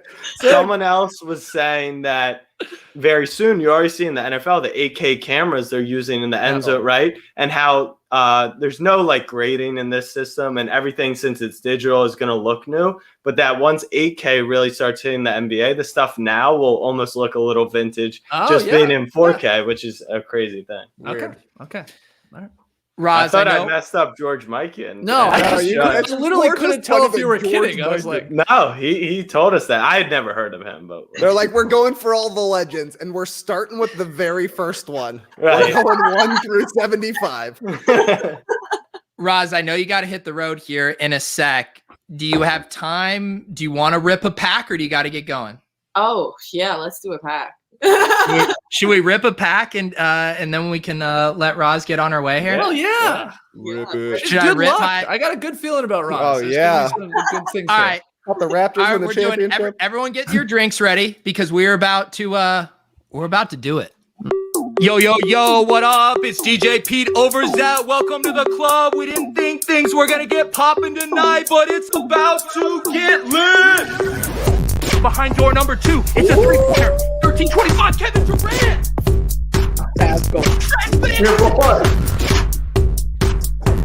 We're gonna get a LaMelo. We're gonna get a Luka. We're gonna get a LeBron. Victory reveal. Let's go. God damn it! I don't need another layup. To the window. To the wall. The De'Aaron Fox stripped down my ball. 293 assists. Everybody get their drinks. Let's get a cheers tonight before we open up these nice packs. That's So yeah. good. So good. Oh, look Cheers. at that. Cheers. Oh, my Cheers. Goodness. Are you kidding me? Good luck to you. Good luck to you. What- Good luck to you. Thank you. Good luck to you guys. Good luck to you guys. Good luck to me. Here we go. right? Before we start, two Yes. things. One, do we know what the music is? I have heard a preview of it. Someone in my have? Discord, Okay. Eric Belair, opened up a pack earlier and it was very sick. I am Okay. excited about the new yeah. music. Oh, club's Yeah. turning up. And do we know what we're chasing? Like what we're looking for here? I have not been one of the guys looking in their busted Google sheet for what is actually in this pack. So it looks like Steph has one that's 10K, Zion 9, Anthony Edwards, first metallic, which is sweet, 7,400. Okay, so those are the top guys. Steph, do you know what team Steph, Zion, and Anthony Edwards play Come for? on. Pete? Okay, I obviously know Steph and Zion. I mean, you don't buy one of these and not know who Zion yeah. plays for. Anthony Edwards. It's either the Knicks or the Magic. He really doesn't know. You got to listen to more no dunks. No, man. no. Jesus. No, Cole Anthony is on the Magic. Oh, nice. There you Well go. done. Well done. Anthony Edwards is on the Knicks. No. No, he's on the Timberwolves. Yeah. God Maybe you were thinking damn. Greg Anthony. He used to play for the Yeah, Knicks sure. back in the Maybe day. I the was thinking father of Casey Cole Anthony. I don't I know. thought you were kind of kidding. but Anthony all right. Mason. Yeah. Come on, I sold my Anthony Edwards. I'm sorry, it was too the Oh. market was too good. Okay. Can we just enjoy this moment? Not Let's get it. Let's get it. All right, let's do this. I need to hear this music. Yeah. Oh, Here we yeah. go. Some sideline chatter. Your pack opening video can be featured in the community feed. Please be respectful as you open your pack. Be right there, carefully selecting which couples are going to be on the kiss cam. Oh. This TopShot copywriter, he's a funny dude. Oh, you know what? They just hired Austin Kent, did they I not? saw that. From Yeah, Slam, Alan yeah. mentioned that. Yeah. He's been a longtime fan of when we were the Basketball Jones back in the day. We've been talking to him for over a decade. That's awesome. He knows his stuff, so that's pretty cool. Here we go. Fun fact, newsflash. Are they doing this to us right now?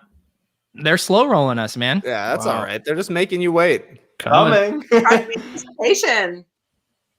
Is the marketplace down right now? Sometimes say, the this is pack. the longest I've ever Marketplace is flying right now. Oh, here we go. Oh, Ooh, no. That must mean it's a No, good that's pack. an air. I think that it's was an down. air. Oh no. Oh I my think they're god. down. Are we gonna get pack blue balled here? Is that what's going on?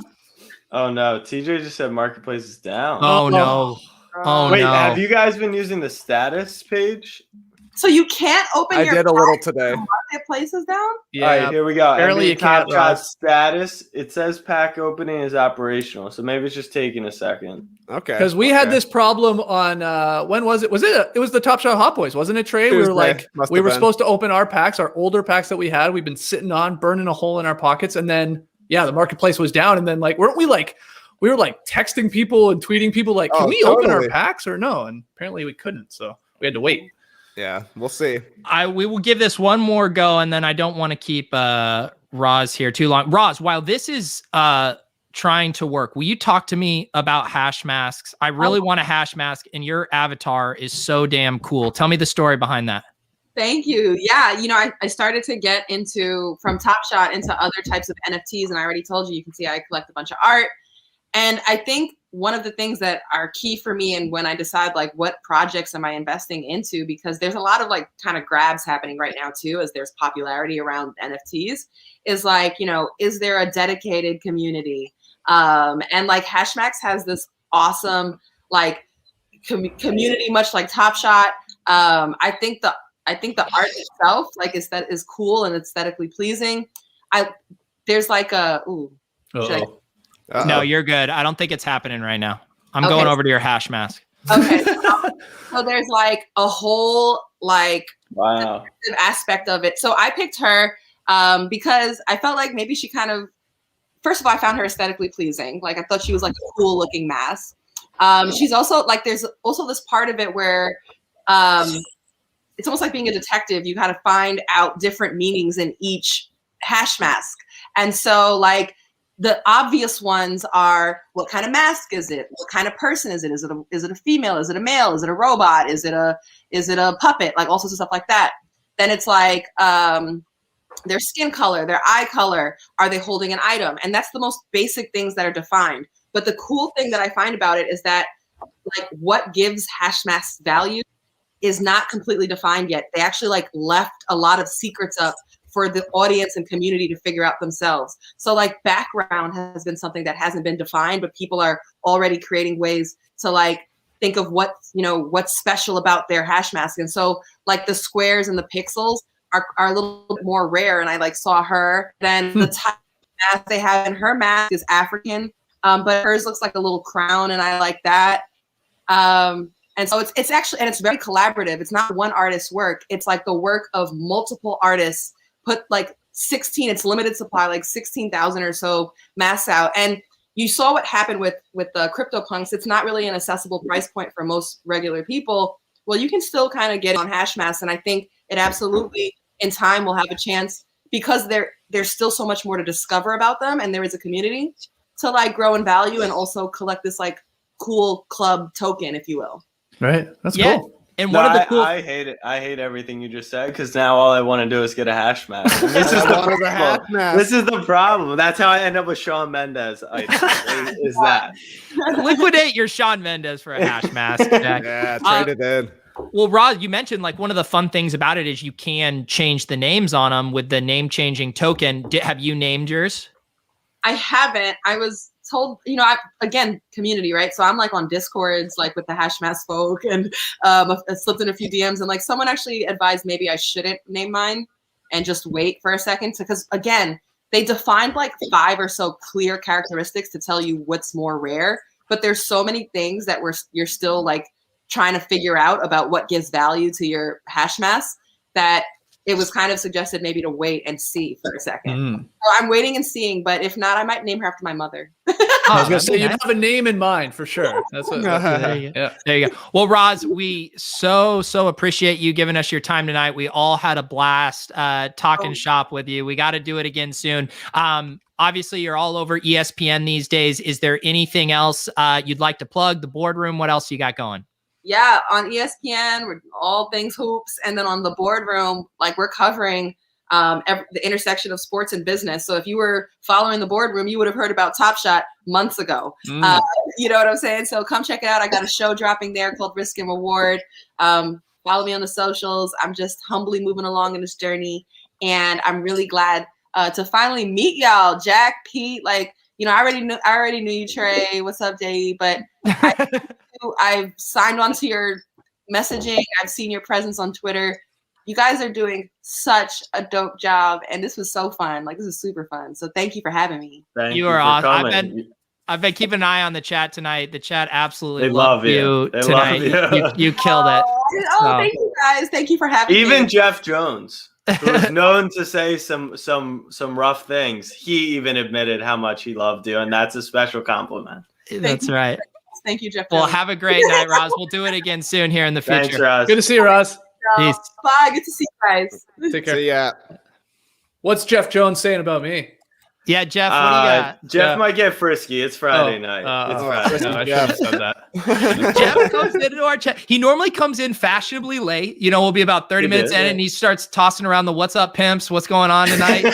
I like it. I like it. Yeah. Got his own vibe. Great. Jeff, I will throw this out. I invited you on last time, Jeff. I know you said you weren't set up for it. If you would like to come on tonight, shoot me a DM on Twitter or whatever. We'll have you come pop some bottles in the club, Jeff.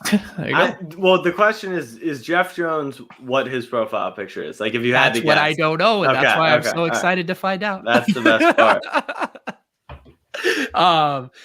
Yeah. So, man, I feel really blue balled not getting to open that pack right now. Ooh, Someone in the tough. chat said that if you try a third time, I don't know if they're just fucking with you, but they said they were doing it 3 times and it worked. So I'm just throwing that out. But he did. You tried 3 times, didn't you? I thought you did. thought you tried twice, but They say the third click is magic. Yeah, this sounds like the kind of shit that gets passed around like on message boards, like these weird hacks. Like if you try 3 times and you clap at the same time, it will work. It'll work. No, it's the what dude. do we have to lose here? It's the Konami code or whatever it is. Just put it in your computer, up, down, whatever it is. I'll keep checking on it here, but I don't want just like a night of us with the shared screen like me just clicking over and over and over. Read every fact that they've written. Yeah. Seriously. No one's probably cataloged those, Trey. So we could catalog all of the little messages at the bottom. Yeah. Every Because I had like a TopShot. I had like a hold your horses once or something like that. I think that's one of them. There you go. They're gonna include that with the George Mikan pack for sure. Hold your horses. So Trey, have you had to put like because it is, I mean, I put in more money than I ever envisioned or wanted to put into this. How have you showed restraint? Because the sky's the limit. You could literally sell everything you own and still not be able to buy all the stuff you would theoretically want. That's exactly right. How do you show restraint? I don't know. For me, it's coming at a time when I'm like literally trying to buy a house. So, so that's a good limiting factor where I'm like, I do still need to actually buy a house, like putting in an offer on the weekend, one for a house, one for a Patrick Williams, you know, we'll see which one pans out.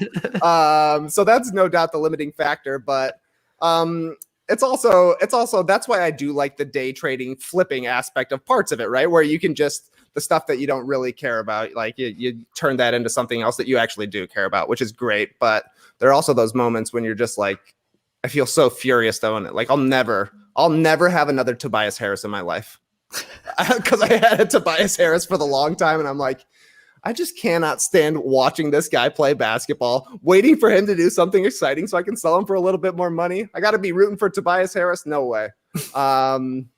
So I don't know. There's a couple of things that limit me, no doubt. The house, also, like I don't like seeing a moment against the Bulls. Like even if it's going to be a good moment, I'm like, can't have a home here. It's got to be somebody else. That's bad Somebody else luck. is going to have to eat this one. It is bad luck, I feel like. Hang on, Jack. I'm getting really terrified. I'm not worried that I'm not going to actually get these moments, but I'm worried that my pack is gone. That's what someone in the chat said. They just show up in your moments. Oh boy. Interesting. Oh. Uh-oh. I mean, what It's is like a shitty sweat, but it's still a sweat clicking. I that paid moment. $20 to get in this club. I'd like my money back. everything I do is for content. I can't even imagine just like Right. opening a pack by myself in the, in the corner of my own home. Like I have to do it for other people. I don't get to open a pack on stream. Oh no. This is brutal. Do you think Don't get to hear that? the Do you think music? that they're in your account right now? Like, Well, what's that's your- what I'm scared to look at. Hit the moments. Let's do it. Hey, Come on. Hit the moments. Hit the moments. let the moments hit the floor. Let's do. I wish, and see, now I want there to be like, I know if I click on the tab, they're all going to be there. I need to build some kind of anticipation to this. All right, this is what we're going to do. I'm Chat going to says click they're off. in there. Chat says they're in there. They're in there. I was gonna say, could you do something like with how you're showing just the portion of that screen? I don't know what your capabilities are here on StreamYard. To like, at least we could scroll over to see like one moment at a time. Okay, Is it I possible? can confirm they are in there, and I've Wow. seen them. Oh, he's seen the moments. Oh, I've seen them. I'm forever changed. How do we do this? This is so stupid.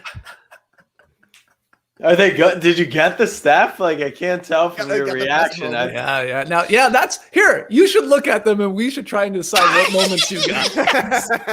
I'm going to look at my screen and I'm going to look here. All right, we're going to do clues. We're going to turn this into a game. There we go. And this is going to be really bad because I'm probably not going to be able to give a lot of good clues about these.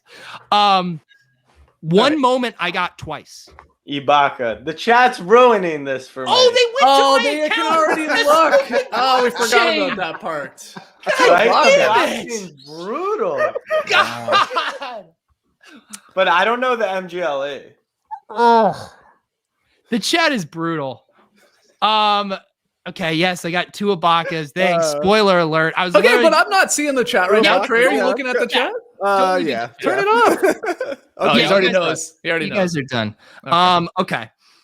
So my MGLE, I don't know a lot about this player.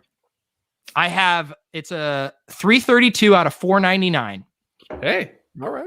You guys ask me questions. They have to be. Here it is. The game is 10 questions, not 20 questions. And I will answer yes or no until we can figure out who this is. A first one, is this person taller than 6'6"? Like, is it a big or a guard? Let's just go with that. Under 6'6". Okay. I want to give a shout out to Colin who says cock blockchained. That's a great cock. That's a great cock. Pretty good. Yeah. Okay. So it's a we guard. got it. It's a guard. Go ahead. Somebody else ask a question. You two go. I think I know who it is. Okay. Are they wearing a blue jersey? No, they're not. That was Wow. That's a a very question. specific that question. was a bad second question. Do you know the conferences? Yes. Like, okay. Yeah. But Okay. I'm not even offended by that question remotely. Okay, well, I didn't know. Yeah. I mean, you thought Jody Meeks was Kobe Bryant. Give it to me. He looked a lot like Kobe. I know. Honestly, I think if you go back, I say, yeah, it is. Oh, yeah, it is Kobe. I was like, oh, wait, that's not Kobe. Okay, is it in the Eastern Conference player? Yes, Eastern Conference. Okay. So we got a guard, Eastern Conference guard. Maybe try to triangulate on Wait, what type time of out. play it is. Because I may know who it is. You know who it is. You've been looking at the chat. How positive are you that it's an Eastern Conference guard? Uh-oh. This is why I asked this stuff. I'm just because I think I know who it is. Literally changed the conferences like a week ago. I'm 100% positive this is an Eastern Conference player. Okay. All right. I don't know. All right. Maybe I don't know who it is. Okay. Is it a dunk? No. Okay. No Is it a- dunks. No dunks. Okay, no dunks. Wow, good. Yes, good. 3-pointer. Run with the brand.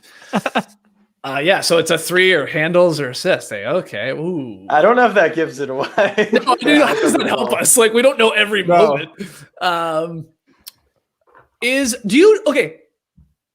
Do you know this player? Would a casual know this player?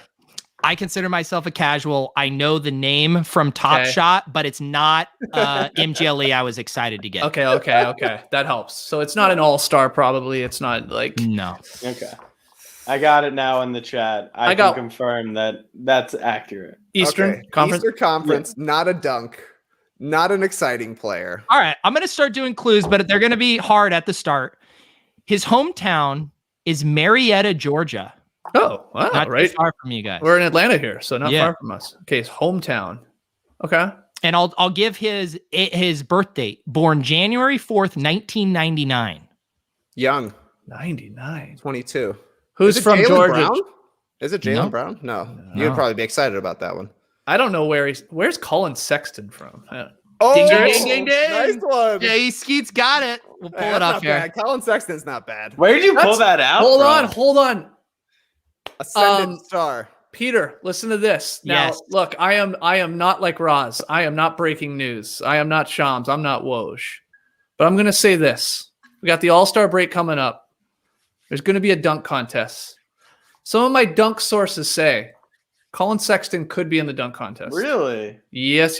So that'd be interesting to see what that does to, when they eventually announced Obi Toppin's going to be in it. Shams was breaking that one, so we know that. He doesn't have a moment yet, right? I don't think. Obi does, yeah. Obi does? A rookie Oh, sorry, I moment, didn't think he yeah. did. Well, Quickly doesn't. I'm thinking quickly, doesn't, yeah. yeah. Okay. But yeah, Sexton, I think Don't Does lock he that one jump in. like that? I didn't realize he was. Apparently, a good he won a dunker. McDonald's. He won a high school dunk contest. Yeah, I didn't really know. Skeets, I just want you to know, if he's not in the dunk contest, your journalistic credibility is just completely shot. Wow. That's, I'll I never swear to believe you God. again. That's the rumor on the street. I do know there's only going to be 3 dunkers this year because they're doing it at halftime. So that's official. Oh, Yeah. there are only 3. Yeah. And your guess would be: is Bridges going to get in? Right, he's got to be the other. He would get in if he wants to do it. Yeah. And Zion said he's not out on it. Can we talk about him for a second? I'll bet you a Top Shot moment Zion does not dunk. No, I don't think he will. Yeah. But I did find it interesting that he didn't just shut it down I know. away, at least, right? Did someone say I wasn't going to dunk? Yeah. Get him in. He's Get him dunking in. on me there. So I have been seeing some stuff that I tend to agree with on Zion. He went from this guy's he's the next face of the league. He's going to be, LeBron James to now potentially underrated. He's playing out of his mind and no one cares about him. What do you think? Why? I think a little bit. I mean, I'm sure maybe playing for the Pelicans doesn't help him. The Pelicans are not the most popular team in the world. But I don't even know if there's any real truth to that. I think he just needs a moment still. I don't think Zion has really truly had like an NBA holy crap, like Blake Griffin dunking on Mozgov type of moment or Perkins moment. I think once he gets that, which he is, and I know he's had some good dunks, but he hasn't really caught a body yet. I guess you could say his moment was when he hit 4 threes in like his first game, right? Yeah, it was that was weird. That's his moment right now, but I just think he's gonna like hammer one on somebody, and it will be like sort of Anthony Edwards dunk on Watanabe. It'll be like, oh yeah, here he is.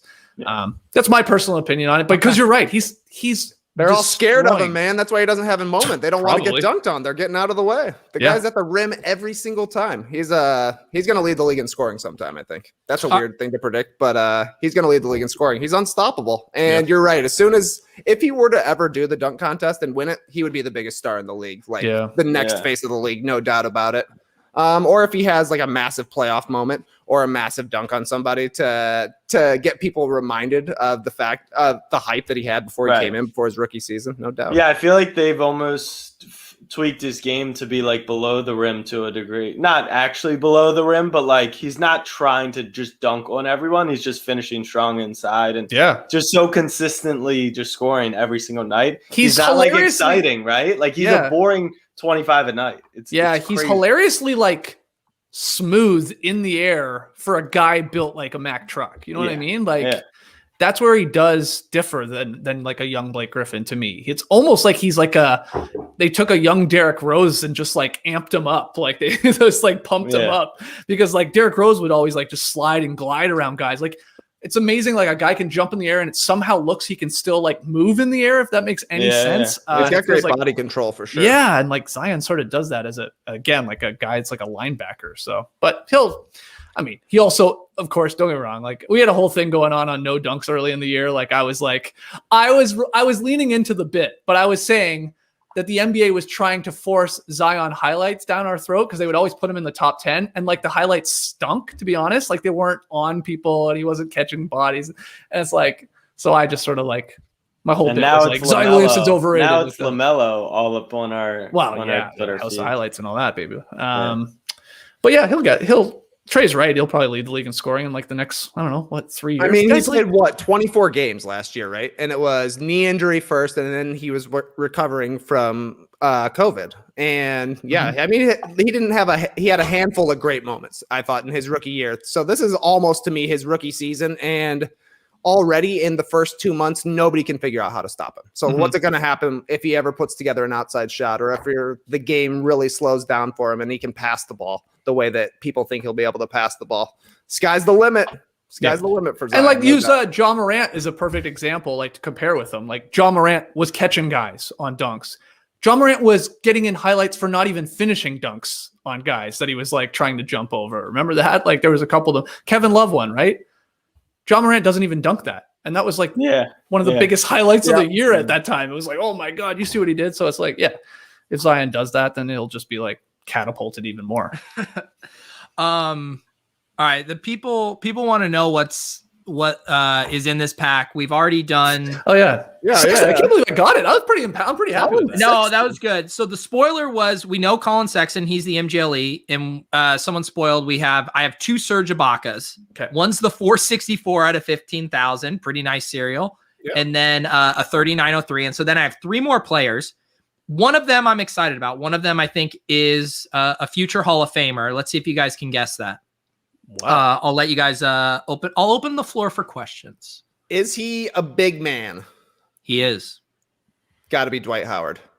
It is not. Ooh. Seen a lot of Dwights these days. You think he's a future Hall of Famer. You weren't saying he's a lock, but that probably no. Okay. No, that's what I'm saying. So part of my new Top Shot strategy is I pulled in Hall of Fame probability from Basketball Reference. There we go. And he has a pretty good probability. Big guy. LaMarcus Aldridge? No, but that's a good guess. That is a good guess. Who And else it's is series 2. It's Right. series 2. So it's from this year. No one in the chat cheating if you went to my page. I mean, that's just the blockchain just Okay, I really guess we can ruined keep this. asking questions here. Yeah, you can too. keep asking Okay, questions. well, Western Conference. Let's just It get is that. Western Conference, Yeah, yep. Split it in half here. Unless they changed the conferences last night. Do you even know conferences, bro? What division is he in? It's a fair question, honestly. Does he play the 4 or the 5? That's a good question. Now, that is a really good question. I think his natural position is the 4, but I bet in some rotations he might slide over to the 5. This guy watches basketball. Oh, thought leader. Is he a defensive player of the year? He might be a defensive player of the year candidate. I don't Ooh. know if he's ever won it. Oh. Hang I'm on, let me thinking look maybe this a up. Draymond. Now, I'm literally just saying shit like I have no idea. Yeah, but sure, I'm good saying- point. I need to look at who won it last year. Rudy Gobert, right? Okay. I think. Yeah. Yeah. Is this no, Draymond Giannis Green? Giannis won. Oh, last- Giannis won. Oh, it. yeah. Okay, he has never won defensive player of the year, but I feel like he would be, I don't know, in the top 7 or 8, maybe, Nice. like candidates. Wow. Anthony Base- Davis. Yes. Oh, Yeah. oh, you're pumped with that. Yeah, that's a that's a great great one. pull. Yeah. I was thinking a shitty future, right? Like Aldridge, or not. Yeah. Shitty is a tough on Aldridge. Current. Yeah, shit. let me Yeah, pull you it were up here. underselling it a little bit. Yeah. Hey, look, here's an assist from LeBron. He's in the frame the whole time. There See, you go. this one I'm Right talking there, about. the whole time. Here's Are you another su- great shot. Are you There's sure LeBron. that's LeBron? Guaranteed. That's This could Cody be Weeks. this could be a LeBron moment. By the way, Pete, Anthony Davis finished 2nd last year. So top 7 or 8 is accurate. And let me know, does he sometimes play the 5 in certain rotations? guys? Absolutely. Out. Oh yeah. he Well, closes when he's games not at the crying. When he's Yeah. not crying. Yeah. Look at that. Okay. Wow.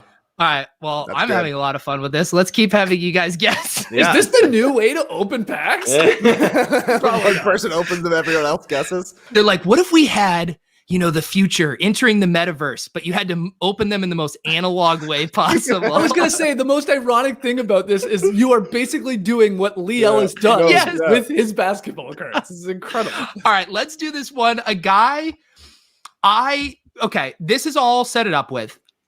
I don't know this guy at all. I've heard his name referenced recently. Like people talked about something maybe happening with the site or something in the league that would potentially increase his value short term. So that's all I'll say. I've heard his name come up, but he's not a household name in this household. So like a Spencer Dinwiddie or well, Spencer Dinwiddie's big blockchain crypto guy. that's where I thought you were going with. Oh, like like a Terry Rozier, obviously not like that much invested right now. Yeah. Into Top Shot. Just, I guess all I'm trying to say is, in the hint I'm giving, I don't even know the hint. I've just heard people. His name has come up. His name has come up. Okay. Here we go. How about DeMontis Sabonis? I mean, it's just a guess. It's not him. Okay, named an All-Star today. Yeah. Name the all-star. Okay. Big man. Yeah, let's do that again. Let's check his height here because I do not. He's 6'6", so I feel like. Yeah, he's a Middle tweener. height. Oh, you know what? I'm going to do a fun clue right off the bat, which is going to really narrow the pool. Born in the same year as Colin Sexton, 1999. Do we have Also his young, conference yet? We don't have the conference yet. All right. man, so he's Eastern young. Conference. It is the Western Conference, unless they fucking change things in about 4 hours. You even fucking know the better conferences, check, man. It's maybe a Spurs. Maybe I'm going to go back. Like, is it a? Could it be not, a? No, he's not on the Spurs. Okay. 6'6". Born in Lubbock, Texas. Lubbock, Texas. Jarrett Culver. You got it. Nice. Jarrett Fire. Culver went to say Texas Miles Tech. Turner, wrong conference. Nice. Jack, why have I heard people talking about Jarrett Culver on Top Shot? Because but this is series 2. So you would have known him from series 1 because he was a rookie last year. And because in the fantasy world, they're talking him up a lot because I think he's coming back from injury. Is that correct, guys? Honestly, I am not up to date on pretty Jarrett off the Culver's. radar in the NBA. Yeah. So I think struggle. of recent, he's coming back. I'm pretty sure. So he was popping up on Twitter. That Basketball Reference There doesn't you go. have him as injured or anything like that. So What do they have his Hall of Fame probability at, though, Jay? Oh wow, 100%. Wow. Yeah, this guy. Crazy. Future Hall of Famer. Spicy. Jeez, everybody should go out and get some Jarrett Culvers, no doubt. Get that 23. All right, we have one more reveal in this, the most lame pack opening of all time, where I make J.E. and Trey guess things. All right, we got one more here. I do know this name, and I've purchased one of his moments before on my own. I will open the questions now. You purchased it. Wow. So you thought not this moment, but the series 1 moment of it. Okay, Yeah. so you're a promising player in your mind. In my assume. mind, and Yes. I'm a notorious evaluator of talent. Right. Is this a future Hall of Famer, would you say? I think, like, if you went to Basketball Reference, he might be on there, but it's going to be low percentage. Sure. Okay. Because I assume he's a young player. Very young. Western Conference? Eastern Conference. Unless they change Who knows? Can you imagine they had changed it on the 4th time? Just It's actually once? just been changed. Just once? Shams is tweeting about it. The worst is if I'm like joking around doing the bit and then I actually didn't know the conference correctly. Okay, so Oh, wait, East, my you bad. said. It is East. Young. Current All-Star? No way. Also born in Lubbock, Texas. No way. Come on. I'm on the right page. Wow. Also born in Lubbock, Texas. I didn't even know one person, to be honest. But And I'll even do it. Okay, Lubbock, wasn't Texas. born in 99, a year bad. older, but born in 98. Eastern Conference. Yep, a guard? correct. Okay. Now, it's not like is Hampton from Texas? Like RJ Hampton? Yeah. No. Is it What, him? He's on the Nuggets. what are you eating, Jack? Oh, Is that that's a on the twist? list. Oh, right. I forgot the conference. Nailed it. Ish Smith. No, this is a young player. This is a young player with a small. Is it a dunk? smiling? People smiling. Was it Ish Smith? Is it Ish Smith? but Is it teammate? it seemed kind of warm. Oh, Tyrese Maxey. No. Who else is down Actually, in now this I need to tier? look up Ish Smith and figure out why I thought it might Troy be Brown warm. Jr. Troy Brown Jr. Throw that clue off. Ish Smith is not Okay. associated with him. Okay. Not a Washington Wizard. No. Oh, this is tough. Gotta know Let Lubbock, me see if I Texas can high get school. another. Let me get you another cool here. I'll read you a sentence from the description. The first sentence is: pure scorers find a way to put the ball in the hoop. I mean, does TJ Warren have a moment? Hey, no, look, that's you got to cut your teeth at Slam Magazine to put a sentence like that Yeah. together. scorers know how to put the ball in the hoop. oh my God, this is tough. Who's a pure scorer? Yeah, like super, super young, but also not super popular, I guess. All right, I'm gonna read the rest of the description with the name omitted. Okay. So blank works Portland Trailblazers center Enes Kanter off the dribble, then sinks a baseline floater as he drives to the bucket. Oh, a floater. Okay. Got A it? floater. Is This it player put up 26 points and 11 assists for this team on January 16th, 2021. Is it Darius Garland? No. Oh, he's wow. got a score. He's already over got a Kanter, I Sexton. He'd think. have a Yeah. Sexland pack there. Sexland full backcourt. All right, man. I'm going to read you their season averages for Okay. stats. Minutes, averaging 33 and a half minutes. Points, 24. Oh, Field goals my. made, 6.7. Field Oh, goal whoa. attempt, 17. So this person's averaging was at 24 a points per game on 6 makes pretty good. Field goal percentage 39, 3-pointers per game 1.64, 3-pointer attempts 5.57. It's not Trey, is it? No, it's not Trey. Say it. Trae Young? Yes. He's from Lubbock, Texas? Crazy. What? Guys, Wow. I mean, That's a great We're pass. talking about players like way worse than you're talking about. that's good, man. wait, That's a I threw you decent guys pass. off at the very beginning saying I wasn't like super excited about these players. Yeah, Yeah. for sure. Trae Young is good, I think. Well, when you only know He's like 6 undervalued. players in the league, a lot of these guys seem like nobodies. Sure. What are you guys? I mean, you got the hometown boots on the ground takes on Trae Young. I've heard someone last night was saying that people are kind of out on him because he's kind of like a ball hog, has this like Harden style. It's not aesthetically pleasing to watch. That was me. That was this guy in the alley.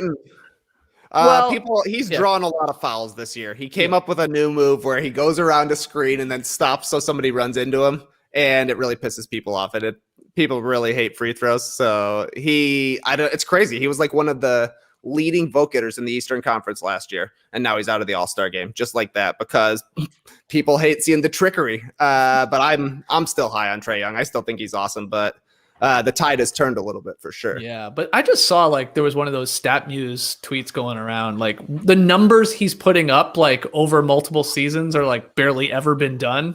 Like for someone his age, of course, being so young, it's like, yeah. I mean, it just sucks that the Hawks started losing too. That's the other part. Sure. Like the Hawks got off this wicked start. I think they were 4-1. Everyone's like, oh yeah, the Hawks have finally figured it out. They're gonna make the playoffs. And then they just like turned into the classic Hawks again. And it's like they stink. They can't stop anyone. They had a bunch of injuries, and it's like people have lost. Yeah. Then there was the whole Steve Nash saying these things about Trae Young, which was a little weird, saying that he's just like searching for these fouls. That's not basketball. And that had more people piling on him. Yeah. Last night, it's his defense that like is really showing up that people are just hating on him for. His defense, not being there. Yeah. I Yeah, mean, he's one of the, well, I don't know. Yeah, probably one of the worst defenders. He's obviously a smaller guy. He's not putting in a ton of effort on that end. They're not the greatest defensive team as it is, so that exposes them even more. Yeah. I mean, that's why people are disliking him. Like, there's a lot of guys that score 25 to 30 points per game, and they'll play a lot of defense, and people are like in love with. So I'm not so sure about that. But yeah, well, Trey, it sounded like you were pretty hype on Trae Young. You also said you're going to be buying a house soon. I'm thinking I ship you this Trae Young for like 1/1000th of your house ownership, like a fractional share of your future want home. you in on my house for sure. I'll make a video about becoming fractionally invested in Trey Kerby's new home. Awesome. I'll take a picture. You can print out just a tiny little bit of it. I'll let you choose the room. If you want an outdoor space, you can get that as well. I mean, I'm 100% in. I want a Peter Overzet sponsored water heater in the Trey Kerby household. I'd get a plaque and take a picture of the moment, hang it next to the plaque as well. Just so people can remember. All right, that's what I want to do. I want to fractionally own, pieces of my friends' homes and have them memorialize me with a plaque on their thing. Jack, can I get an Overzet ottoman in the Settlement household, maybe? Yeah, we probably have some space for that. For the right price, sure. Oh my God, that's right, Klay. That's all I want is I want one brick here. One single brick. Yeah. I was gonna say, like a water heater, Peter, would you have to, like, if it broke, that would be your responsibility? This is That would give him an excuse to come over to the house. He just start showing up. Doing maintenance every night. I want to do plumber cosplay at the Kerby household. Water heater guy is here again? This is ridiculous. Well, that's like the people, one of the arguments against the TopShot is like, well, it'd be cool if you could get royalties whenever that clip was played. Like that was your ownership. So I guess in this analogy, I would, had you not heard that one, Trey? No, or, Jay? No, I hadn't heard that thought. Now you're like, I want royalties. I'm like, hey, I got a decent amount of Twitter followers. I could be pumping out these moments. Well, I never let people watch my Top Shots. Never. Goes down in value every time somebody watches it. Win water heater that people want to know. I'm going to make him call it his water Peter, actually. That one hit too well. He had nothing else. And it just landed. Yeah. He's like, I knocked it out of the park. I that had one. something to say. I was gonna say something, and then water Peter, I lost it. Do you got something, Jack? No. Well, I was gonna ask. Let's keep it fun, but I think we should talk about just the whole situation of today. 200,000 people. What we think should go down, but keep the vibe of the club alive. Because I mean, I think Alan did a good job last night of like talking about very serious stuff, but we still had like a pretty fun conversation. So, what do you guys think from the standpoint of 200K in line? I posed the question of like, is this good for TopShot? Is this bad? All of us are like, you can hear the stories. The collectors are here. Like, we love the moments. We're here for the long haul, but some people are just trying to cash in. What's your overall take on everything that's going on? I think my just concern having new friends get into it, like my buddy Grish. And my buddy Grish is an anomaly because he's one of those weirdos that's just going to pump a bunch of money into it right away. And you're like, whoa, slow down, man. But a bunch of other friends that are going to slow play it. And my concern is they can't honestly open packs. They can't even get packs. And it's like, that's truthfully the fun part. Even if it means somebody opens a pack and you play a little trivia on a live stream, it's still fun. I still had a blast with that.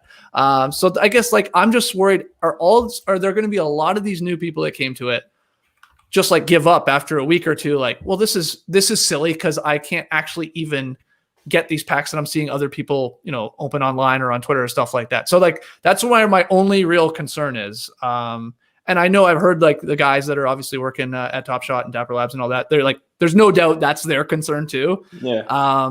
Like, hey, I have this really cool product. Everybody come check it out. Okay. Everybody shows up and then you're like, sorry, I only got like one of these. Can you guys just all watch this and still have a blast and then go spend your other money on other things? It's like you're going to lose a ton of people that way, right? So I'm sure they're trying to figure it out. I'm sure there's a big balance of how many packs do you put out there for people and how many are available and stuff like that. But I guess that's my concern. I would say today, though, correct me if I'm wrong, you guys are the experts.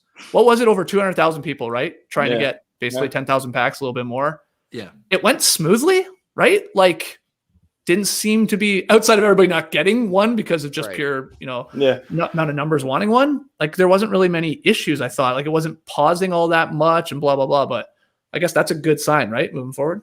Yeah. I think and it was 2 weeks ago when they did the holo drop. I mean, you had people lining up. They couldn't meet the demand for $1,000 packs. It's just the demand is insane right now. I think they're working hard to get packs to the people. One topic that Jack and I have been talking about recently is this idea of people frustrated because they want packs. The reason they're frustrated is because they want to be able to 10x on these packs. So the paradox of it is when it's easy for you to get packs, you won't be able to 10x on those packs. So it's like, which of those do you actually want? Do you want to be able to 10x and you don't mind having to chase, or do you just want the experience of ripping and you're okay with not every moment being a home run? Right. And I'm sure there's people in both camps, right? Like there are people that are like, no, I want to just 10x. And then there are a bunch of people like, well, this actually looks fun. Like it is a blast to open it up. Like anything, like you don't know what's inside of it and see what's in there. And, not even, yes, a lot of people are going to see the dollar signs with whatever, but there are people like Ros was talking or someone was talking about earlier, like a dad with a young kid, like there's fun to like find your favorite player. I don't think the kid is like going, all right, 10x on that one, dad, let's go. Let's get that bike. Let's flip that.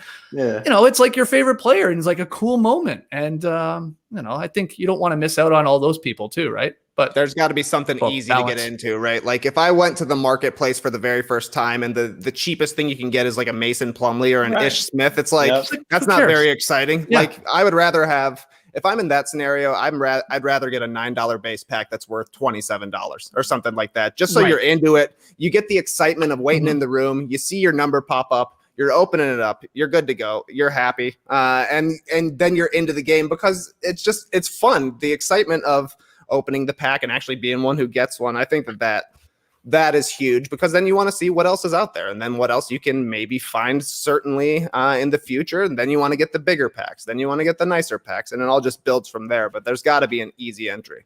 The irony is that when the packs become plentiful, even if you pull maybe anyone outside of the top 5 guys, they'll be still worth less than the Ish Smiths. And they'll want to go up and start buying the real guys. But yes, they need to have some entry point to try it out. A lot of the issues on the site are kind of like the stuff that once they unlock them, it's really what's going to propel. Like KYC, everyone's like, oh, people are going to take their money off. And then you hear from the other side, it's like, no, we're waiting to really put money into this site. Same thing with the packs. They're like, everyone's saying, oh, there's 100,000 people. There's only 10,000 buyers on Crypto Slam. It's just people chasing. It's like, no, a lot of people actually want to just test out the experience before they really dive in. So, I mean, I think today you see the demand, right? Like, yes, people are chasing, but that demand is not just chasing. There's, totally.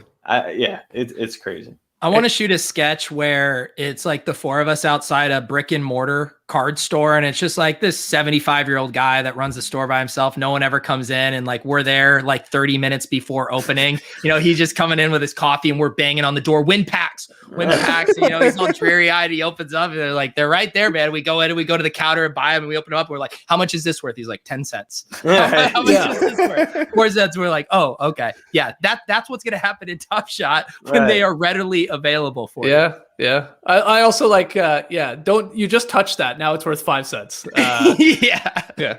You were eating I have chips. a friend who did get a pack today, but his roller coaster ride on TopShot looks like buying Jordan Clarkson were you guys around for the first dip? What time frame that in?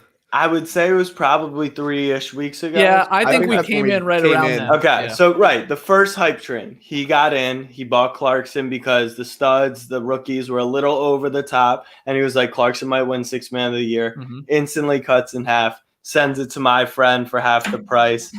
The next boom hits, and the Clarkson's now at $400 after he'd sold her for $40. And he's like, fuck this. Like, I'm done with TopShot. This is the worst experience of my life. I can't get a pack or whatever. He gets in and he's like, there's no downside, right, to going for these big packs, because if you hit, you win. And he goes, but everyone's assumption is if he hits, it's an automatic sell-off. Now he's trying to dump more money. He's locked in. Like, he is locked the fuck in. Yeah. He's calling himself like NF Dean, like that's his name instead of like he's all the way in on this thing. Oh, NF Dean? Yeah, that guy bought my water heater. Actually, exactly. So I think, everything we're saying about getting packs is really, it's going to lock people in for a long time. Oh yeah. All right, the web star not only throwing me fiat, but Canadian fiat. I mean, I think an homage to our Canadian guests here, former Canadian guests. I want to hear you guys' thoughts on the common versus standard tier they mentioned in office hours a little while ago. Might have been playing hooky. They said they were going to implement a tier in between common and rare. Jack, do you know what he's talking about? Alan's in the chat, so Alan, type something to us. No, I missed the office hours today. They released some really good stuff. I think First Mint might let me pull that up. Yeah, pull that up. Yeah, because that was pretty cool just to get, that's been the whole thing the whole time. It's like everyone's screaming at them, raging, and they've just been so transparent the whole time. Partially because they're on the blockchain and people will see shit regardless. But like they've been very open and honest about stuff, which is awesome. Yeah, so I got here. This was notes from the office hour. Shout out to Jake and Bake FF. He's been compiling these. I will try to read here if you guys notice anything that stands out. No, this was the taxes has been a hot topic lately. For taxes, they aren't no 1099. You're going to have to deal with that yourself. Right.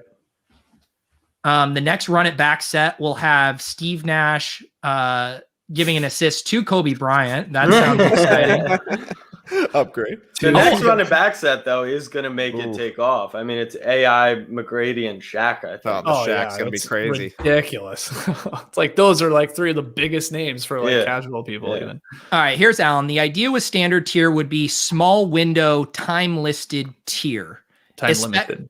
Yeah. Time limited. Especially with how rares are now so rare, it could make sense to add that tier soonish. Gotcha. Okay. Yeah. And then the other big one. So just so I have that right, where it would go common, then standard, then rare. That's right.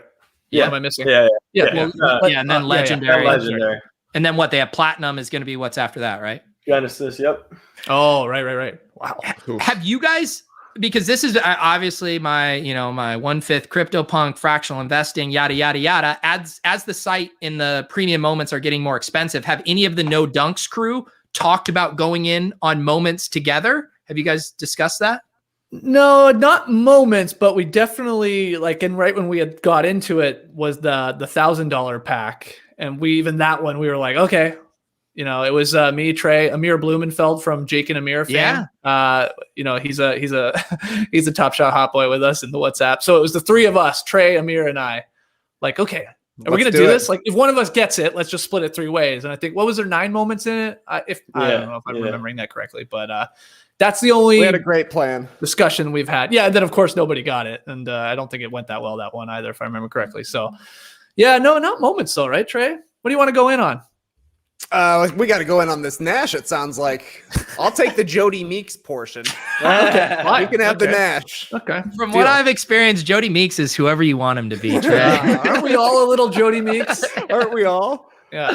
Why don't we head to the marketplace? Why don't we make do some research here for the No Dunks crew? If you guys up, or I think we can browse. We can browse.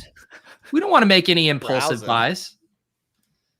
How much screen time would you say you guys have spent on the TopShot marketplace? JE, hang on, we'll do it like Lodden Thinks style. This is what we're going to do, JE. You are going to write down how much time you think you've spent on the TopShot marketplace. And Trey, Jack, and I are going to try to guess that time. And since I started, you're saying like cumulative, and I assume it's going to be an hour. So let's work in hours. We'll go hours. It's definitely over 1 hour. So you get that written down. We're gonna let me get some paper here. I'm going old school. I think JE obviously knows you a little better, or Trey knows you a little better. So he has. Let me just do my own math here, because I'm not giving away too much, but like most people, I assume out there. After it really hooked me, after I was like, I'm all in. What do I want? What am I going to try and get? Let me get my own Excel sheet going until I learned all these really cool websites that, of course, can help you out. Yes. Very time consuming. And I was crazy for a while. And then I had a nice little, let me step back. Let's not go insane here. So I chilled out a little bit. And now, of course, I'm checking it every day. Don't get me wrong. But it hasn't been as crazy. Anyway, I'm letting you know that. I'm giving it away. Okay. So let's say, Trey, how long are we doing this? 3 weeks we've been in? I think I bought 3.5 weeks. Maybe a little more, yeah. Yeah. I mean, we're getting up to 4 weeks. I bought a stupid Kyle Lowry 3-pointer. It was great. What scares me is if now knowing what my number is. But I'm going to go. It's so 3 weeks, which is just so funny to once. Okay. Yeah. I thought he said a little more than 3 weeks. Yeah, it was a little more. It seems like 4. Okay. I'm taking a complete guess. It's not like I'm logging this. Okay. Go ahead. Take your guess. Well, we're going to need you to pull the data. Yeah. Okay. Trey, I know you're a runner. You got to get one of those Garmin's or something to track your TopShot time there. On the, you mean me? Screen. Yeah. Sorry, I keep saying Trey and Jay. That's right. You can call me Skeets too. You don't got to be so formal with the JE. If you no, that's in the third hour is when I start calling people kind of by their nickname. Okay, great. There we go. Okay, I got my number written down. I mean, I think this is probably conservative, but who knows? Trey, do you have your answer written down? I didn't write it down, but my answer is 999. Oh, come on. Jeez. There's not even that many hours. There's not that many hours in 3 weeks. Well, 28 days? 3 hours a day? Okay. Isn't that only... Yeah. That's like 580 hours. Maybe I should have wrote it down. What do you think Skeets has been doing these past 3 weeks, man? I don't know. I get a lot of texts, man. Okay, let me redo some math. That was a nuts answer. I went 46 hours. Okay, wow. I was lower. I was 17. All right, I'm back. 84. I went way higher. I think you guys are underestimating. I just told you guys earlier that I watched every fucking moment to see if LeBron James was in it. Are you closest to 999 hours? Who said, Jack, what'd you say? I said 46. I went much higher. I think I went maybe 85. I went 85. I said I was 2 to 3 hours a day. Yeah, but 2 to 3 off 28. Okay, 3 hours a day would, You actually think you spent 3 hours on the marketplace? We got to have a conversation. Yeah, that's what I'm saying. Like that's a long time. That's almost 4 full days in the past 3 weeks you have spent on the marketplace. Okay, I think now that you say that, it's probably high. Let me bump it down like 65, but I think it could be more. Yeah. Skeets, so have you, because I think a lot of my time, like for me, it's not necessarily the marketplace, but it has like consuming TopShot content. Mine, because I'm in Discord, listening to podcasts, that's astronomical. Okay, that's a great point. I'm listening to you guys. Like I'm listening to like these 3-hour things. Like it's nuts, you know. God bless you guys. I'm listening to the First Mint. Yeah, there's other ones like you're right. That's true. Maybe I'm in like including all of that sort of in I'm that's thinking fair. Or reading or listening or whatever. TopShot stuff at the time. But I'm on it a lot too, man. At least I was at the beginning. Like I said, I've chilled out a little bit. But I was like just constantly like I had my guys. I should have. Some of them I got. I'm happy I did when I did. And some I just like kept like doing this weird thing of like, no, just slow down. Don't get Jamal Murray. Don't get Shai Gilgeous. And like I'm like Chris Paul, the handles one, like his first series one, where he goes through the legs. It's like that's a cool ass moment. He's a Hall of Famer.